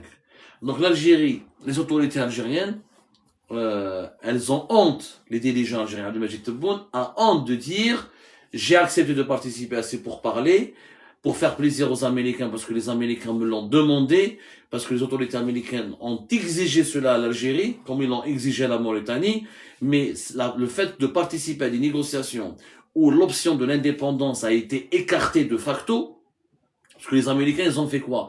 Ils ont demandé aux Marocains de travailler, de retravailler sur leur plan d'autonomie, qui était déployé sur 4-5 pages. Ils ont fait un document de plus de 40 pages. Les autorités marocaines ont fait un travail pour expliquer les modalités de cette autonomie qu'ils proposent aux Polisario et aux Sahraouis. Mais l'option de l'indépendance n'est pas retenue. Après, Massad Boulos, pour confirmer et pour obtenir de l'Algérie son accord de principe ou sa participation officielle, il a laissé une fenêtre ouverte. Si vous avez des propositions qui démontrent que le plan d'autonomie marocain n'est pas bon ou n'est pas correct ou n'est pas adapté ou n'est pas comment dirais-je n'est pas une solution viable, proposez mieux. Mais proposez dans le cadre d'une autonomie. Et là, nous sommes en train d'assister à une opacité totale au niveau de ces négociations. Bon, c'est clair, c'est des négociations sur un sujet sensible, il n'y aura pas de communiqué public pour l'heure, c'est des rangs de négociations, c'est des chapitres, c'est plusieurs étapes, et je pense que les Américains ont imposé un agenda. Pour les Américains, je pense qu'il faut régler ce problème avant la fin de l'année 2026. Je crois que pour l'Algérie, à un moment donné, le régime algérien doit être rationnel. Il doit être raisonnable. L'indépendance du Sahara occidental ne sera jamais actée. C'est un principe qui commence à être enterré. Et quand on voit ce qui se passe, on a accueilli hier nos amis maliens. Quand on parle des États aussi vieux, aussi anciens que le Mali et le Niger, comment ils sont ravagés par l'insécurité, le terrorisme et l'instabilité chronique parce qu'ils n'ont pas la capacité de se protéger eux-mêmes. Comment un nouvel État petit avec 300 000 ou 400 000 habitants comme le Sahara occidental pourrait exister ou pourrait survivre dans un environnement géopolitique mondial aujourd'hui très dangereux. Je crois qu'à un moment donné, l'autonomie renforcée, l'autonomie élargie serait la solution définitive à ce conflit. Réellement. Et je crois que l'Algérie, cette fois-ci, ne peut pas bloquer le processus. Parce que les Américains, l'administration américaine veut le solutionner, veut le régler afin de pacifier le Maghreb et donc de garantir la fin des hostilités entre l'Algérie et le Maroc et d'empêcher donc l'ingérence de la Chine, de la Russie, de la Turquie ou d'autres puissances étrangères au Maghreb ce qui risque de menacer la sécurité de ses alliés qui sont les pays membres de l'Union européenne. L'hypocrisie des autorités algériennes autour de ce dossier doit être combattue, elle doit être repoussée. Maintenant, on doit absolument trouver une solution raisonnable à ce conflit. Les Sahraouis, on les aime bien, mais ils sont 400 000. Ils ne peuvent pas créer un État. Il y a du phosphate au Sahara occidental, mais mais ça ne suffira pas pour garantir protéger une région très sensible, menacée, qui peut être menacée éventuellement par les groupes armés terroristes, par les réseaux de criminalité, par les réseaux par les gangs ou les réseaux de trafic international de drogue. Ça risque d'être un narco-État, un État terroriste, ou la noyauté par les terroristes. C'est pas viable. C'est pas viable, Yashma. Ce n'est pas viable. Moi, je suis pas favorable au plan marocain à tout. Je suis pas pro-marocain quand je dis ça. Je suis réaliste. Je suis réaliste. Cet État n'a pas le moyen d'exister. Donc, sauf si l'Algérie veut créer un État au Sahara qui sera sous son égide, on a déjà notre vaste territoire, nous n'avons pas pu le protéger, l'assurer. Déjà, pour protéger notre vaste territoire, c'est un immense défi. Pour développer notre vaste territoire, c'est déjà un énorme défi. C'est un challenge extraordinaire. Alors, une autre question sur TikTok, Jawed, l'Algérie va-t-elle faire des efforts et se tourner aux énergies renouvelables?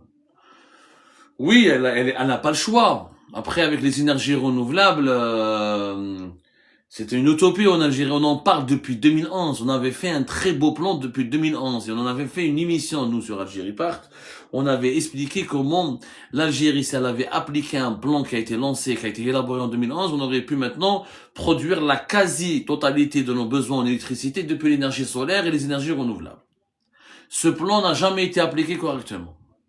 Le problème des énergies renouvelables en Algérie, c'est qu'on fait beaucoup de politique, beaucoup d'annonces, et que ce dossier est géré par des bureaucrates et des technocrates qui n'ont rien à voir, qui n'ont aucun lien avec le terrain. On fait des plans, mais il n'y a pas des investissements derrière. Comme le gaz, on l'utilise pour fabriquer 99% de notre électricité, donc on est à l'aise. Comme on manque pas de gaz, les dirigeants algériens particulièrement, ont été feignants. Ils ont un complexe de feignantise, ils ont un complexe de nonchalance. Pourquoi aller vers le renouvelable alors que nous avons du gaz et ce gaz nous permet d'avoir de l'électricité plus facilement avec des centrales à gaz, des centrales électriques avec des turbines à gaz et c'est réglé. L'Algérie a investi dans les 150 milliards de dollars durant ces 20 dernières années pour améliorer constamment sa production d'électricité. C'est énorme. Si on avait utilisé cet argent pour les énergies renouvelables, on aurait pu produire minimum 50 à 60% de notre électricité depuis le solaire, par exemple. Mais on l'a pas fait et ça a été une grossière erreur.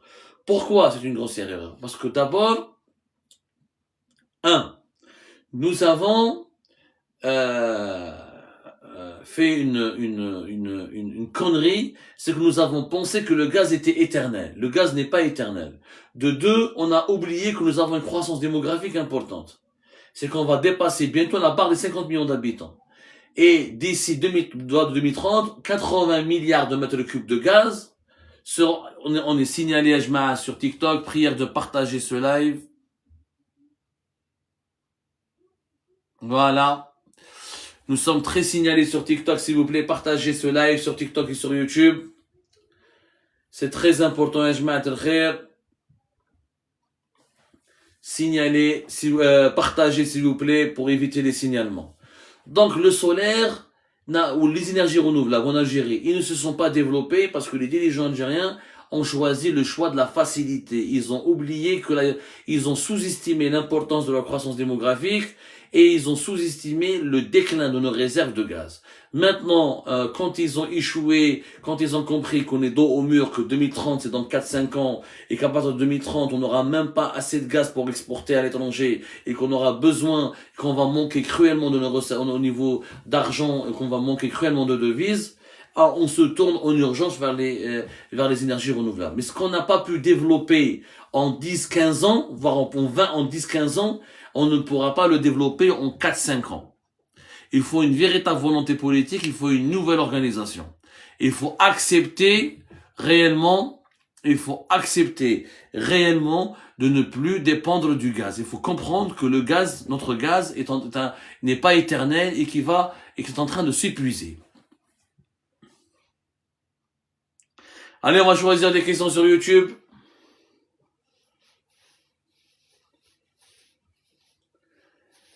Ahlan wa sahlan.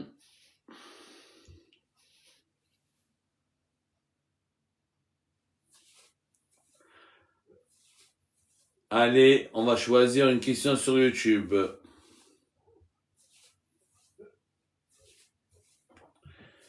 Ah là là. Alors, Wassim Bjorn sur YouTube, qui nous dit, parle-nous sur ce qui se passe en Algérie, sur le courant franco-berbériste en détresse, qui a détruit le pays, mais la vie ces derniers moments. Je vois pas, Wassim, je vois pas de quoi tu parles. Franchement, est-ce que tu peux me donner des explications et des exemples concrets? Comment le courant franco-berbériste a détruit l'Algérie? C'est une théorie qui me rappelle les dérives et la haine et la violence dont fait preuve le courant le nationalisme conservateur, les fanatiques, les arabisants, les nationalistes algériens arabisants qui détestent tout ce qui est français, tout ce qui vient de l'Occident, tout ce qui vient de la berbérité, parce que pour eux la berbérité, la mazérité est une invention de la colonisation et de la France et de l'Europe et de l'Occident, ce qui est complètement faux, puisque je rappelle aux Algériens et aux Algériens que nous sommes berbères bien avant que nous soyons arabes, que nous sommes berbères et amazigh bien avant que nous soyons musulmans, et que les berbères sont aussi anciens que ce monde, et que les premiers habitants de cette Algérie avant l'arrivée des arabes musulmans sont les berbères. C'est historiquement prouvé, documenté, qu'on le veuille pas. Celui qui n'aime pas cette vérité, qui n'aime pas cette réalité, n'a qu'à cogner sa tête sur un mur. C'est une réalité. Est-ce que c'est les franco-berbéristes qui ont ruiné l'Algérie? Bien sûr que non. Aujourd'hui, il y a eu énormément de dirigeants algériens qui sont des simples arabisants, des bâtis, des nationalistes conservateurs, des fanatiques sur le plan religieux, des intolérants. Il y a eu beaucoup d'arabisants, il y a eu beaucoup d'arabophones, il y a beaucoup d'esprits, il y a beaucoup de conservateurs religieux qui ont accédé au plus haut sommet de l'État algérien. Et ils n'ont pas eu un bilan beaucoup plus important ou beaucoup plus réjouissant. Donc, s'il vous plaît, faut dire, le problème de l'Algérie, c'est pas l'idéologie, c'est le mode de gouvernance. Ce n'est pas l'idéologie. Ce n'est ni l'islamisme, ni le progressisme. Ce n'est ni la laïcité, ni le conservatisme religieux. Ce n'est ni les démocrates, ni les républicains, ni les nationalistes. Le problème de l'Algérie, c'est le mode de gouvernance. Le pays, il est mal géré. Je dis bien que le pays, il est mal géré. Le pays, il est mal géré, pourquoi? Parce que nous avons des décideurs qui ne sont pas compétents, qui n'ont pas de vision, qui n'ont pas de projet pour le pays, et qui se contentent de faire des plans à court terme, et qui se contentent de vouloir protéger, d'assurer la paix sociale, pour se maintenir le plus longtemps au pouvoir, et de ne faire aucun compromis pour assurer le développement du pays. Donc ça n'a rien à voir avec l'idéologie ou la pensée.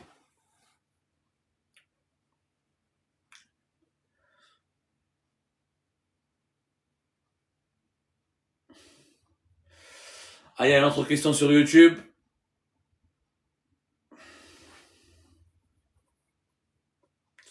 Alors, quelqu'un qui s'appelle Go91, un abonné qui s'appelle Go9191 sur YouTube, qui nous dit: bonsoir, je découvre ton contenu, je te trouve intéressant, mais je ne te connais pas. Peux-tu me dire en quelques mots qui es-tu, que fais-tu, que veux-tu pour ton pays? Merci, bonne vidéo.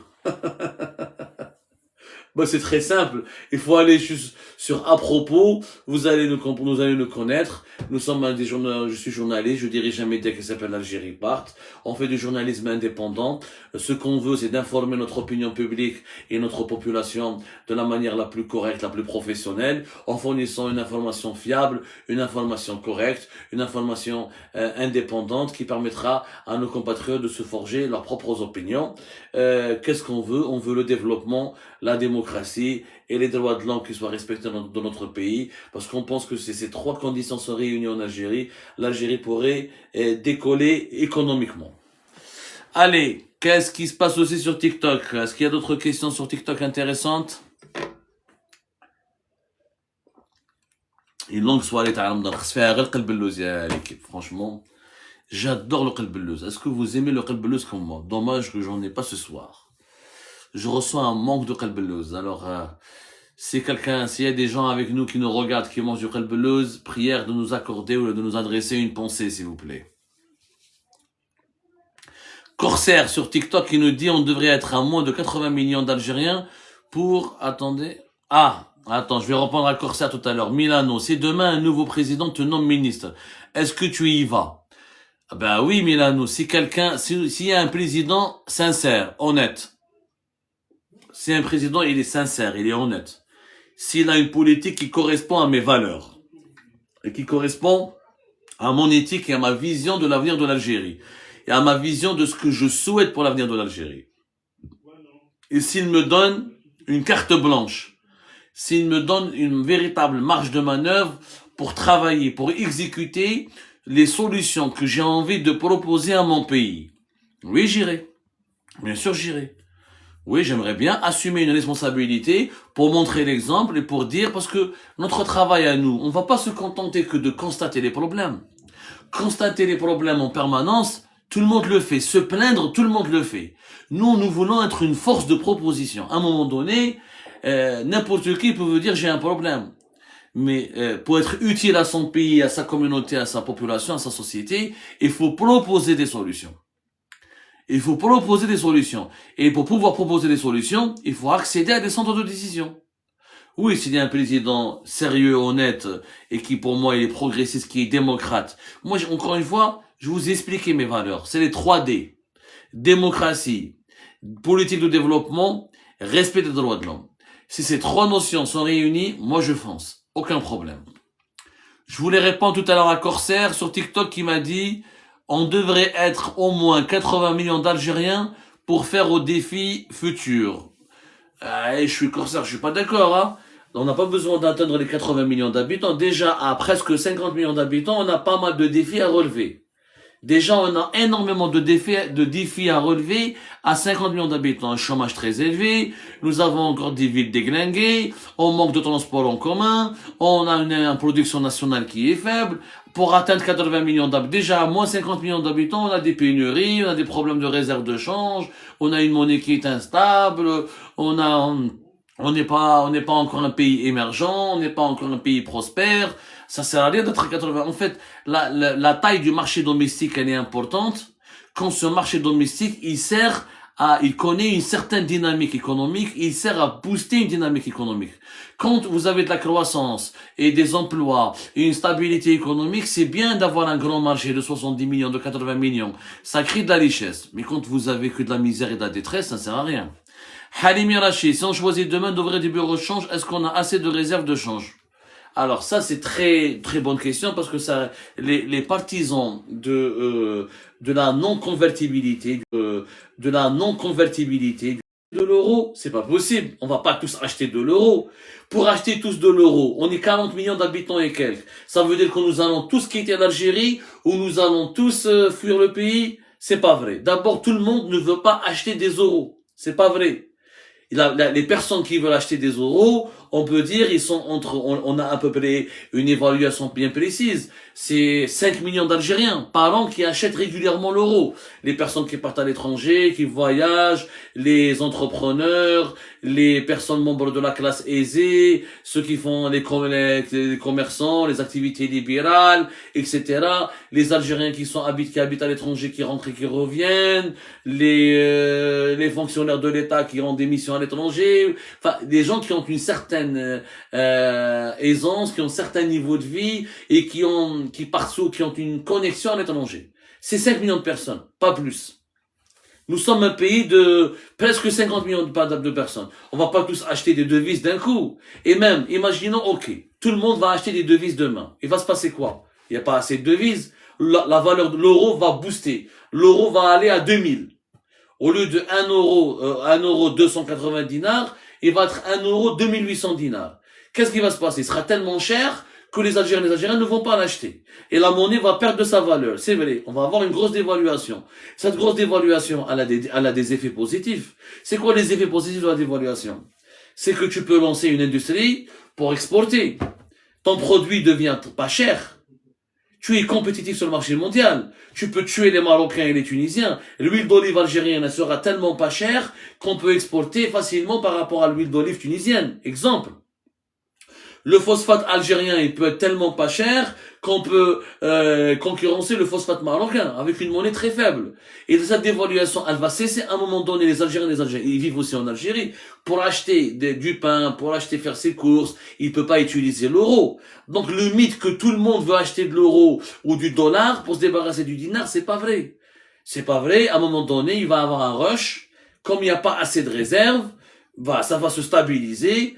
On aura une monnaie faible. En fait, l'Algérie, elle est condamnée réellement. L'Algérie, elle est condamnée à avoir une monnaie faible. Si on veut être juste avec nous-mêmes, dinar il faut abaisser la valeur du dinar. Il faut la dévaluer. Pourquoi? Parce que nous avons besoin, parce qu'on est un pays qui peut être exportateur. Vu notre position géographique, vu la taille de notre marché domestique, vu le coût de l'énergie chez nous, plus notre monnaie elle est faible, plus on peut avoir un avantage pour attirer les investisseurs étrangers, pour attirer les projets industriels et pour exporter vers les pays. Regardez la monnaie de la Corée du Sud. Allez-y voir la différence entre le dollar et la monnaie de la Corée du Sud. Mais allez-y voir comment la Corée du Sud exporte énormément. Regardez comment le Vietnam a dévalué combien de fois le Vietnam il a dévalué sa monnaie pour pouvoir exporter. La Turquie d'Erdogan l'a fait. La lira turque, elle a été dévaluée à maintes reprises. Ça a créé beaucoup d'inflation en Turquie. Il y a eu une secousse, mais la Turquie, elle a explosé ses exportations. Et puis quand on a une monnaie faible, le touriste, il va venir. Un touriste, quand il vient de l'étranger, avec 1000 euros, il va s'amuser, il va dépenser, l'Algérie va attirer des touristes, elle va attirer les investisseurs étrangers. Ben, j'ai d'avoir une monnaie faible. En fait, nous devons avoir une monnaie faible parce qu'on est une économie faible. Quand on sera une économie forte, on va avoir une monnaie forte. En Algérie, le dinar actuel, il est très fort par rapport à notre monnaie. Par rapport à la réalité de notre économie, il est très fort. 1 euro 150 dinars, c'est faux. C'est complètement faux. Il vaut pas, 1 euro ne vaut pas 150 dinars. Mais avec cette croissance économique, t'as pas d'exportation diversifiée. Tu attires pas beaucoup de touristes. Mais avec une économie de services tournée vers les exportations. T'as pas de production de biens et de services. Mais ta monnaie, elle est forte. Et puis, je suis désolé, parlons du Maroc. Regardez le dirham, comment il est fort. Il est tellement fort que ça crée de la misère. Hein. On dit souvent qu'une monnaie faible, elle crée de la misère. Une monnaie trop forte crée de la misère. Au Maroc, le Maroc, il est plus cher que l'Espagne. En termes de courses, les restaurants à Casablanca, dans les grandes villes marocaines, les Airbnb, les hôtels. L'Espagne, elle est moins chère que le Maroc. Comment se fait-il alors que l'Espagne, c'est l'euro? Le dirham, il est surévalué. 1 euro 10 dirham, etc. C'est extrêmement surévalué. C'est vraiment surévalué. C'est un choix politique qui n'est pas rentable pour le Maroc. Et d'ailleurs, le Maroc, il est obligé de s'endetter en permanence pour pouvoir soutenir ses équilibres macroéconomiques. Sa monnaie, elle est trop forte. En réalité, une monnaie trop faible ou trop forte, c'est pas bon. Une monnaie, elle doit correspondre à sa véritable valeur. c'est-à-dire à la réalité de son économie. Moi, je suis pour la convertibilité du dinar et pour sa dévaluation. Et vous allez voir que le Kandiro, la dévaluation du dinar pendant 3-4 ans, on va souffrir au niveau de l'inflation à un moment donné, mais on va gagner, on va augmenter les salaires, on va augmenter la productivité, on va attirer les investisseurs étrangers, on va créer des usines. Et ça, c'est important. Allez, une question sur YouTube.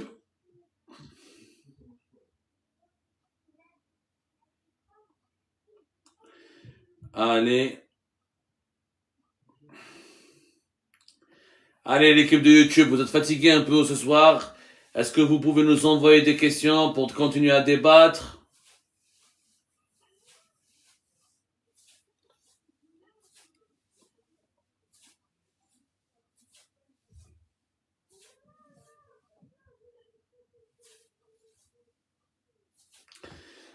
Les négociations entre l'Algérie, entre le Maroc et le Polisario, l'Algérie et la Mauritanie, on en a déjà parlé. C'est une question qui revient très souvent. Il y a beaucoup...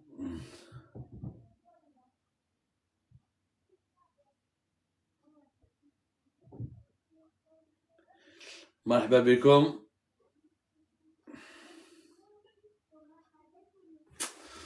J'ai du mal à lire toutes les... Il y a tellement de messages, il y a tellement de commentaires. Arnaud 14610. L'Espagne a connu une crise économique qui se relève doucement. Attends, je vais répondre à une autre question, après on va parler du modèle espagnol.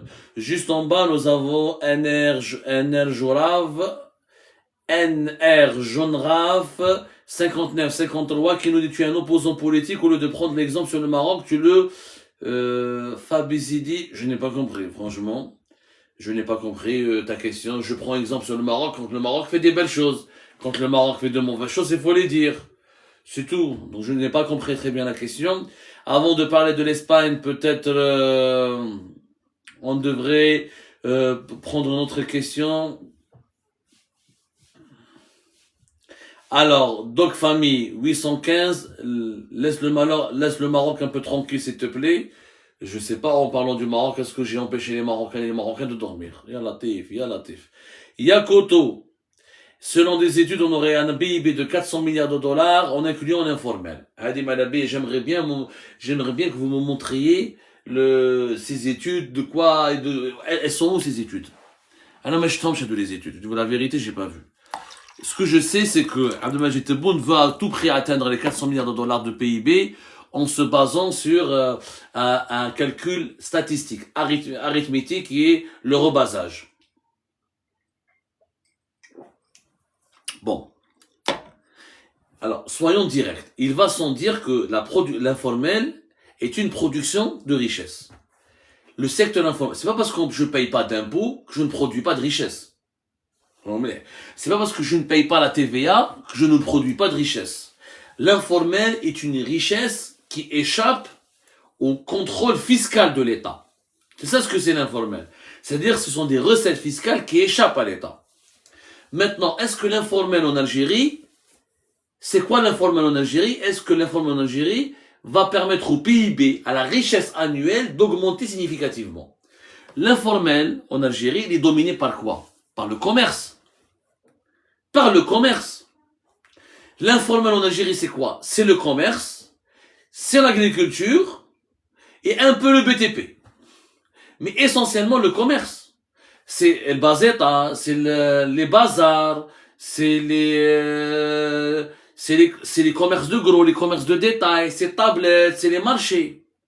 Or, le commerce informel, d'où est-ce qu'il prend ses marchandises? C'est essentiellement des marchandises importées, tel kaba, ou de la contrebande, ou des importations, et quelques produits nationaux. On n'a jamais fait une étude approfondie sur l'informel en Algérie. L'informel en Algérie, de quoi il vit? Il vit que du commerce. Vous avez l'agriculture, des personnes qui ne sont pas déclarées, qui travaillent à l'informel, et vous avez le BTP. Mais c'est essentiellement le commerce, et le commerce, c'est des produits étrangers. Vous avez des pays où l'informel, c'est des usines. Vous partez en Chine, dans quelques pays asiatiques, auparavant, dans la Chine d'avant, pas maintenant, dans la Chine des années 90, vous avez des usines qui étaient dans l'informel. Jusqu'à aujourd'hui, en Chine, vous avez des usines spécialisées dans les marchés, les produits contrefaits. C'est de l'informel. C'est ça, c'est de l'informel qui crée des richesses. C'est pas le cas de l'Algérie. L'informel algérien ne crée pas de richesse. L'informel algérien, il fait du commerce de produits importés essentiellement. Ou de produits localement produits, mais qui sont à faible valeur ajoutée. Si on avait des usines entières dans l'informel qui fabriquent des marchandises et qui payent pas d'impôts, etc., je peux dire que c'est une création de richesse. Donc, quand on va inclure l'informel algérien dans le PIB, c'est des services. C'est pas une création de richesse. Donc, c'est une richesse qui n'a pas de sens, qui est artificielle. C'est quoi la richesse? Sur le plan économique, la richesse, c'est quoi? La richesse, c'est transformer une matière en un produit à valeur ajoutée et le commercialiser sur un marché. Ça, c'est une richesse. Je prends une matière première, le verre, je fabrique un verre et je le vends sur le marché. Ça, c'est de la richesse. Mais quand je prends ce verre importé de l'étranger, ou là que quelqu'un me l'a vendu et je le vends en informel, sans payer des impôts, c'est pas une richesse. Mais c'est une richesse. Donc, là, en Algérie, les usines de verre, ils sont majoritairement déclarés et soumis et contrôlés. L'informel en Algérie, c'est le commerce. Donc, on va gonfler le PIB algérien avec du commerce en dinars, avec une valeur de dinar qui sera forte, et on va dire, il y a 90 milliards de dollars qu'on va intégrer, qui sont dans l'informel et qu'on va intégrer dans le calcul des richesses nationales. D'abord, c'est pas l'équivalent de 80 milliards de dollars, c'est en dinars, c'est pas en dollars, c'est complètement faux. C'est avec un dinar fort. On va pas calculer le dollar selon sa véritable valeur dans le marché informel, c'est-à-dire au niveau de la bourse, de l'offre et de la demande, de la loi de l'offre et de la demande. On va convertir selon le taux de change officiel. Et c'est pas de la richesse, c'est du commerce. C'est des produits, souvent, les produits locaux, par exemple, les produits locaux qui sont vendus dans l'informel en Algérie.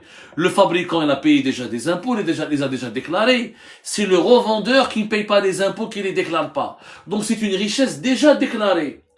Les produits, par exemple, un téléphone Condor. Téléphone Condor, c'est pas pour faire de la publicité à Condor, que je vais vendre en informel. Condor, quand il a sorti de l'usine, il a déclaré à l'État, il a payé des impôts dedans. Il a payé des impôts là-dessus. Il a payé des taxes. Donc moi, quand je vais revendre un téléphone Condor, je ne crée pas de richesse. J'utilise un produit, il va de main en main, ça fait de l'informel, c'est du commerce non déclaré. Il n'y a pas de TVA, il n'y a pas de taxes, il n'y a pas d'impôts là-dessus. Voilà. C'est des pertes fiscales, mais c'est pas une création de richesse. Donc c'est un mensonge de dire que l'informel en Algérie est une création de richesse. L'informel en Algérie, c'est une soupape de la société. C'est une manière d'échapper au contrôle de l'État. Ça permet à des gens de vivre, d'arrondir leur fin de mois et de vivre plus ou moins dignement sans reverser quoi que ce soit à l'État. Donc c'est complètement, le PIB à 400 milliards de dollars, c'est un mensonge, c'est une invention idéologique, ni plus ni moins. Alors, on va prendre sur TikTok maintenant.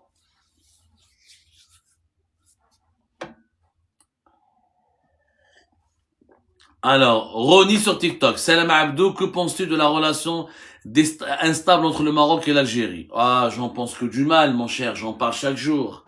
Je suis malheureux quand je parle des relations entre l'Algérie et le Maroc. C'est malheureux d'en arriver là. Je dis tout simplement, c'est malheureux. Encore une fois, deux pays. Il y a très peu de cas.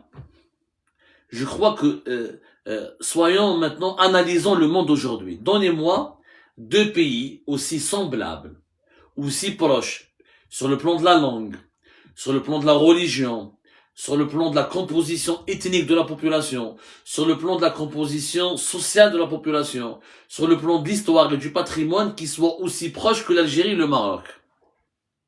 Mais qui sont en conflit.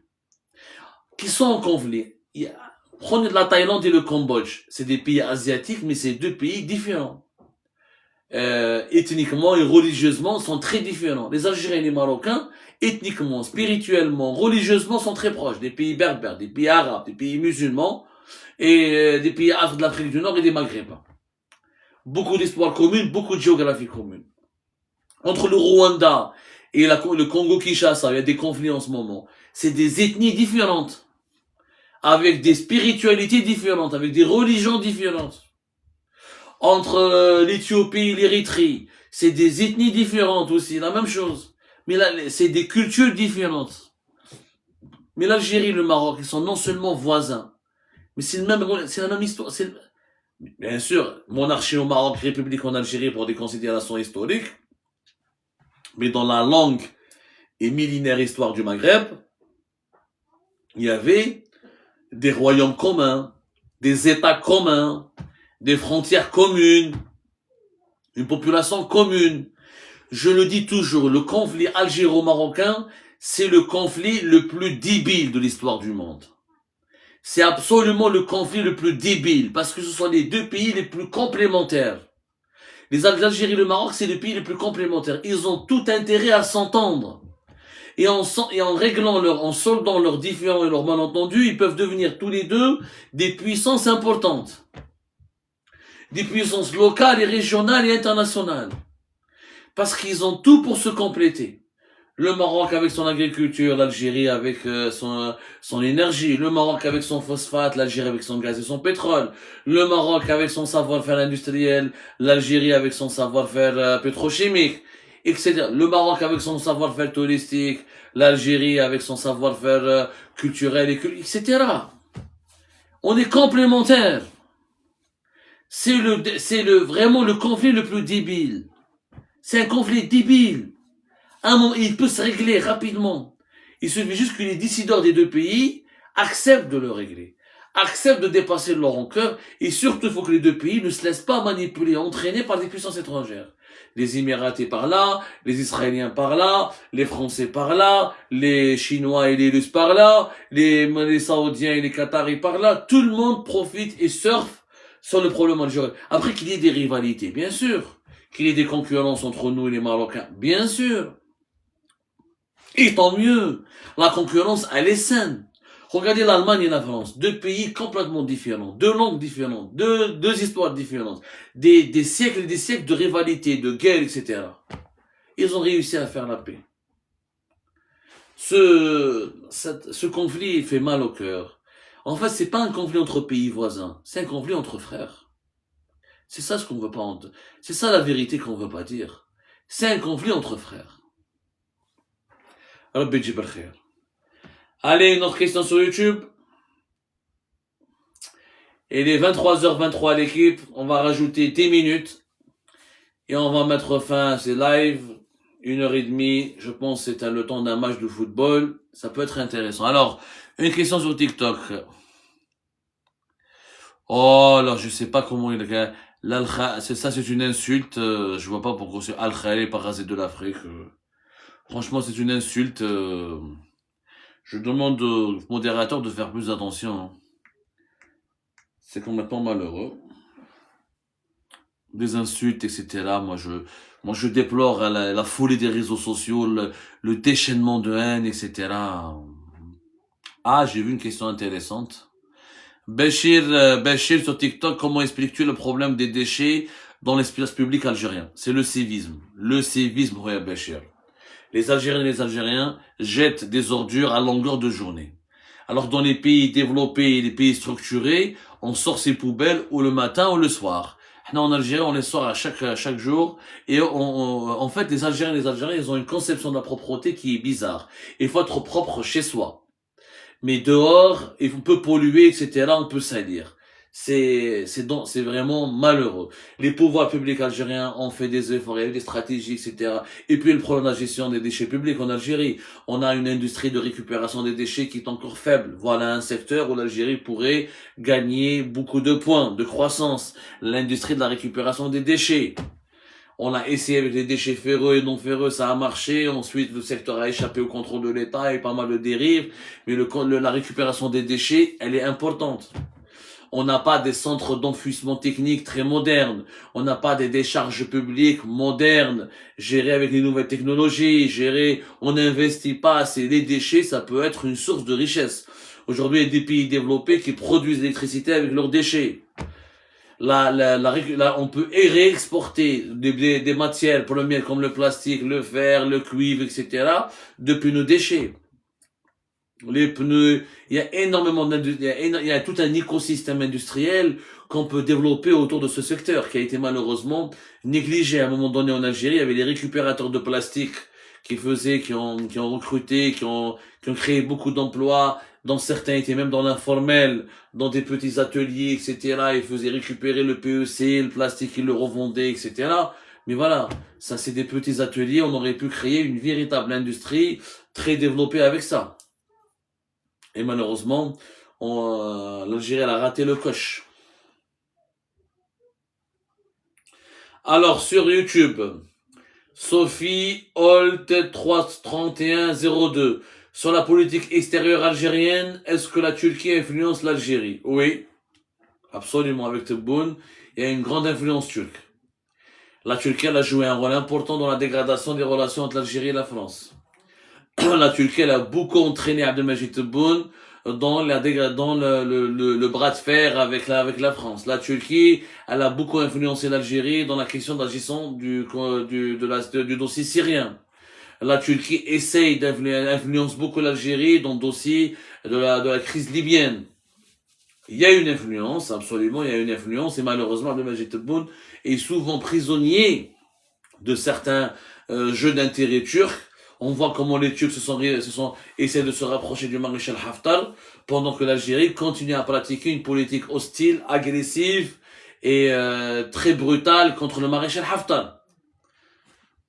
Alors les Turcs, qui étaient les premiers qui ont intervenu militairement en Libye contre le maréchal Haftar pour l'empêcher de prendre Tripoli, eux ils se rapprochent de lui, ils essaient de garantir leurs intérêts.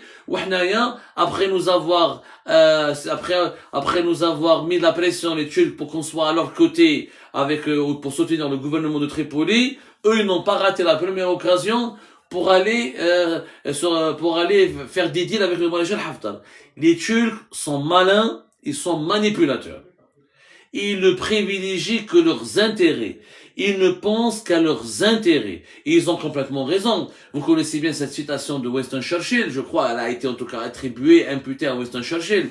Il n'y a pas d'ennemis éternels, il n'y a pas d'amis éternels, il n'y a que des intérêts éternels. Sauf qu'avec le régime Tebboune, on ne construit pas ces relations sur nos intérêts, sur des amitiés conjoncturelles. Les Turcs l'ont soutenu, ils ont reconnu sa légitimité, ils l'ont aidé, ils l'ont collaboré avec lui sur le plan sécuritaire, ils ont investi un petit peu quelques sous en Algérie, ils ont pris beaucoup de sous aux banques algériennes, et Tebboune, les sous leur ont pris. Il adore les Turcs. Il pense que la Turquie, la véritable amie d'ailleurs, il se réveille, il commence à se réveiller maintenant. Pourquoi il se réveille? Parce qu'il voit bien comment la Turquie, elle joue double. Elle est l'amie de l'Algérie, mais elle vend des armes sophistiquées au Maroc. Elle est l'amie de l'Algérie, mais elle aide et elle accompagne, elle vend des armes à la junte, aux militaires maliens qui insultent, qui dénigrent jour et nuit l'Algérie. Tebboune a bien vu comment les Turcs sont en train de manœuvrer avec les maréchal Haftar en Libye. Regardez comment Erdogan se rapproche des Émirats. Alors que les Turcs nous ont poussé à intégrer leur axe Doha, Ankara, Alger contre le axe Abu Dhabi, Tel Aviv. Et Rabat, mais regardez maintenant les Turcs, comment ils font les yeux doux aux Émiratis, ils essaient de faire des grands projets avec les Émiratis. Pendant que Tebboune al-Bahl aux Émiratis, il a appliqué une politique très hostile aux Émiratis sans rien obtenir de concret. Les Turcs font preuve, ils essayent de véhiculer au niveau de leur politique étrangère l'image d'un pays musclé, souverainiste, qui veut imposer sa puissance, qui n'hésitent pas à lancer des bras de fer, mais en réalité, ils sont pour le compromis, pour la souplesse, et donc quand il y a des intérêts financiers et économiques, ils font des concessions. Alors que Tebboune, lui, il se donne Kerchou, il fait des conflits très brutaux, il fait usage de l'agressivité, alors qu'il y a d'autres manières beaucoup plus utiles pour assurer et beaucoup plus efficaces pour assurer nos intérêts. Et quand il y a des préjudices financiers et économiques importants pour l'Algérie, il se réveille trop tard. Malheureusement, il y a une influence malsaine. Effectivement, je le confirme. Allez, notre question sur YouTube. Et après, on va terminer avec une question sur TikTok. Et on va vous dire au revoir.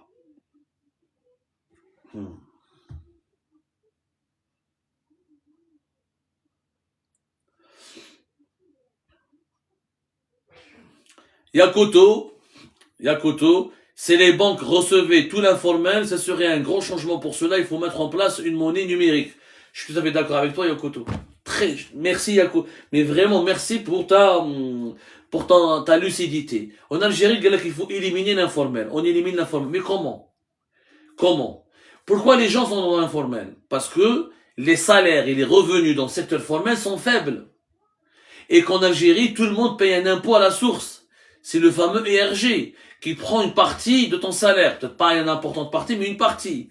Donc les gens, ils veulent aller vers l'informel parce qu'il y a plus d'emplois dans l'informel que dans le formel. S'il y avait des emplois bien payés, bien rémunérés dans le formel, avec des évolutions salariales, les gens ne vont pas rester dans l'informel. Et puis, pourquoi on est dans l'informel? Parce qu'on a une économie qui est sous-développée, il n'y a pas beaucoup de banques. Demain, on va éliminer l'informel. Le cash, on veut récupérer tout le cash. Qui va récupérer le cash? Normalement, les banques. On a des banques solides. Combien d'agences bancaires nous avons? Combien de banques en ligne nous avons? Quelle est leur performance? Quel est la confiance, le niveau de confiance qu'ils inspirent à la population? Nada, rien du tout. Rien, nada, ma cash, khorti. Mais on a des banques, on a des caisses. L'Algérie doit créer 10 nouvelles banques.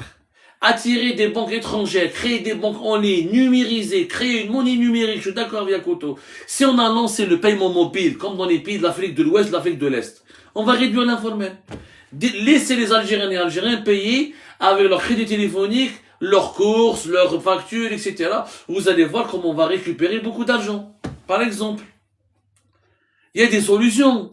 Demain, on va parler des paiements numériques, justement. On vous prépare une belle émission avec des chiffres et des statistiques. C'est des chiffres, on parle d'augmentation. Mais les Algériens, ils payent quoi en ligne? Ils ont payé l'ADL, ils payent les factures d'électricité, les factures c'est tout. Les Algériens payent en ligne quand c'est obligatoire ou c'est utile de payer en ligne. Donc, ils ont envie de payer. Pardonnez-moi, ils ont envie de payer en ligne. Mais on leur donne pas les moyens. Algérie Post, c'est le premier établissement financier en Algérie. Mais transformons-le en banque, puisque la première carte bancaire utilisée en Algérie, c'est la carte Dahabia.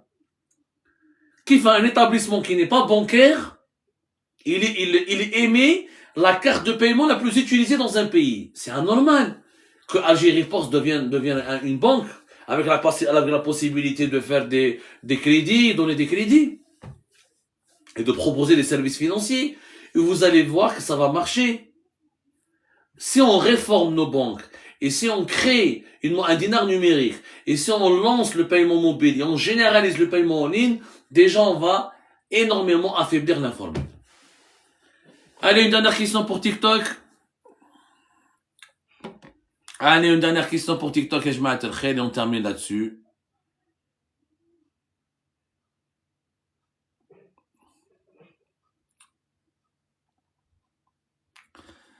Ah, Bachir.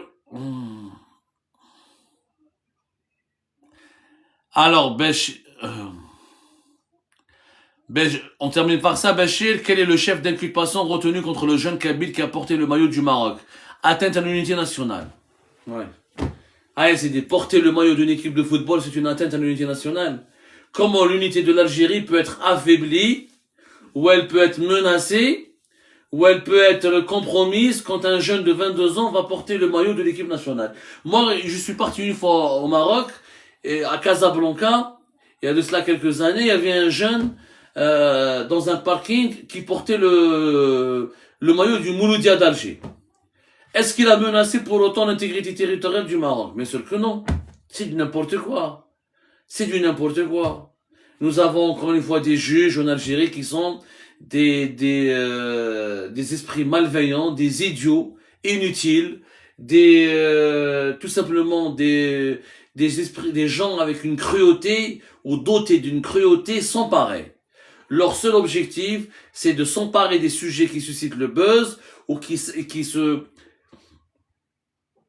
touchent à la ligne politique du régime, à savoir la lutte contre le Maroc, la lutte contre les activistes du Hirak, l'acharnement contre tout ce qui est opposant, tout ce qui est liberté d'expression sur les réseaux sociaux, tout ce qui est forme d'opposition démocratique. Donc les juges, donc quand il y a des dossiers qui tombent entre leurs mains, qui concernent ce genre d'affaires, ils font preuve d'un excès de zèle incroyable. Un excès de zèle incroyable. Et ils envoient tout le monde en prison, ils condamnent à la prison ferme des délits d'opinion. Parce que quelqu'un qui porte un maillot, c'est une opinion. C'est comme le Maroc quand il a condamné un influenceur algérien pauvre pour une blague sur les réseaux sociaux, ils l'ont condamné à la prison ferme. C'est aussi une dérive, c'est aussi un dérapage. Quand il y a des dérives et des dérapages au Maroc, nous le dénonçons. Quand il y a des dérives et des dérapages en Algérie, nous le dénonçons. Ça s'appelle le journalisme honnête, le journalisme neutre, et ça s'appelle l'honnêteté intellectuelle, et ça s'appelle l'intégrité morale. Voilà, merci mesdames et messieurs. Ça fait plus d'1h30 que nous sommes là avec vous. Ça a été un grand plaisir. J'espère que j'ai répondu au maximum de vos questions. Je n'ai pas pu tout lire et tout prendre connaissance de toutes vos questions. Là, on est obligé de filtrer. Je vous remercie énormément pour votre participation. Merci pour votre fidélité. Merci à notre communauté sur YouTube. Merci à notre communauté sur TikTok. Vous êtes notre trésor. Vous êtes notre motivation. Merci pour vos critiques, vos suggestions et vos remarques. Et je vous dis à demain, Inch'Allah. Ou saha sahurkum, ou saha ramadankum encore une fois.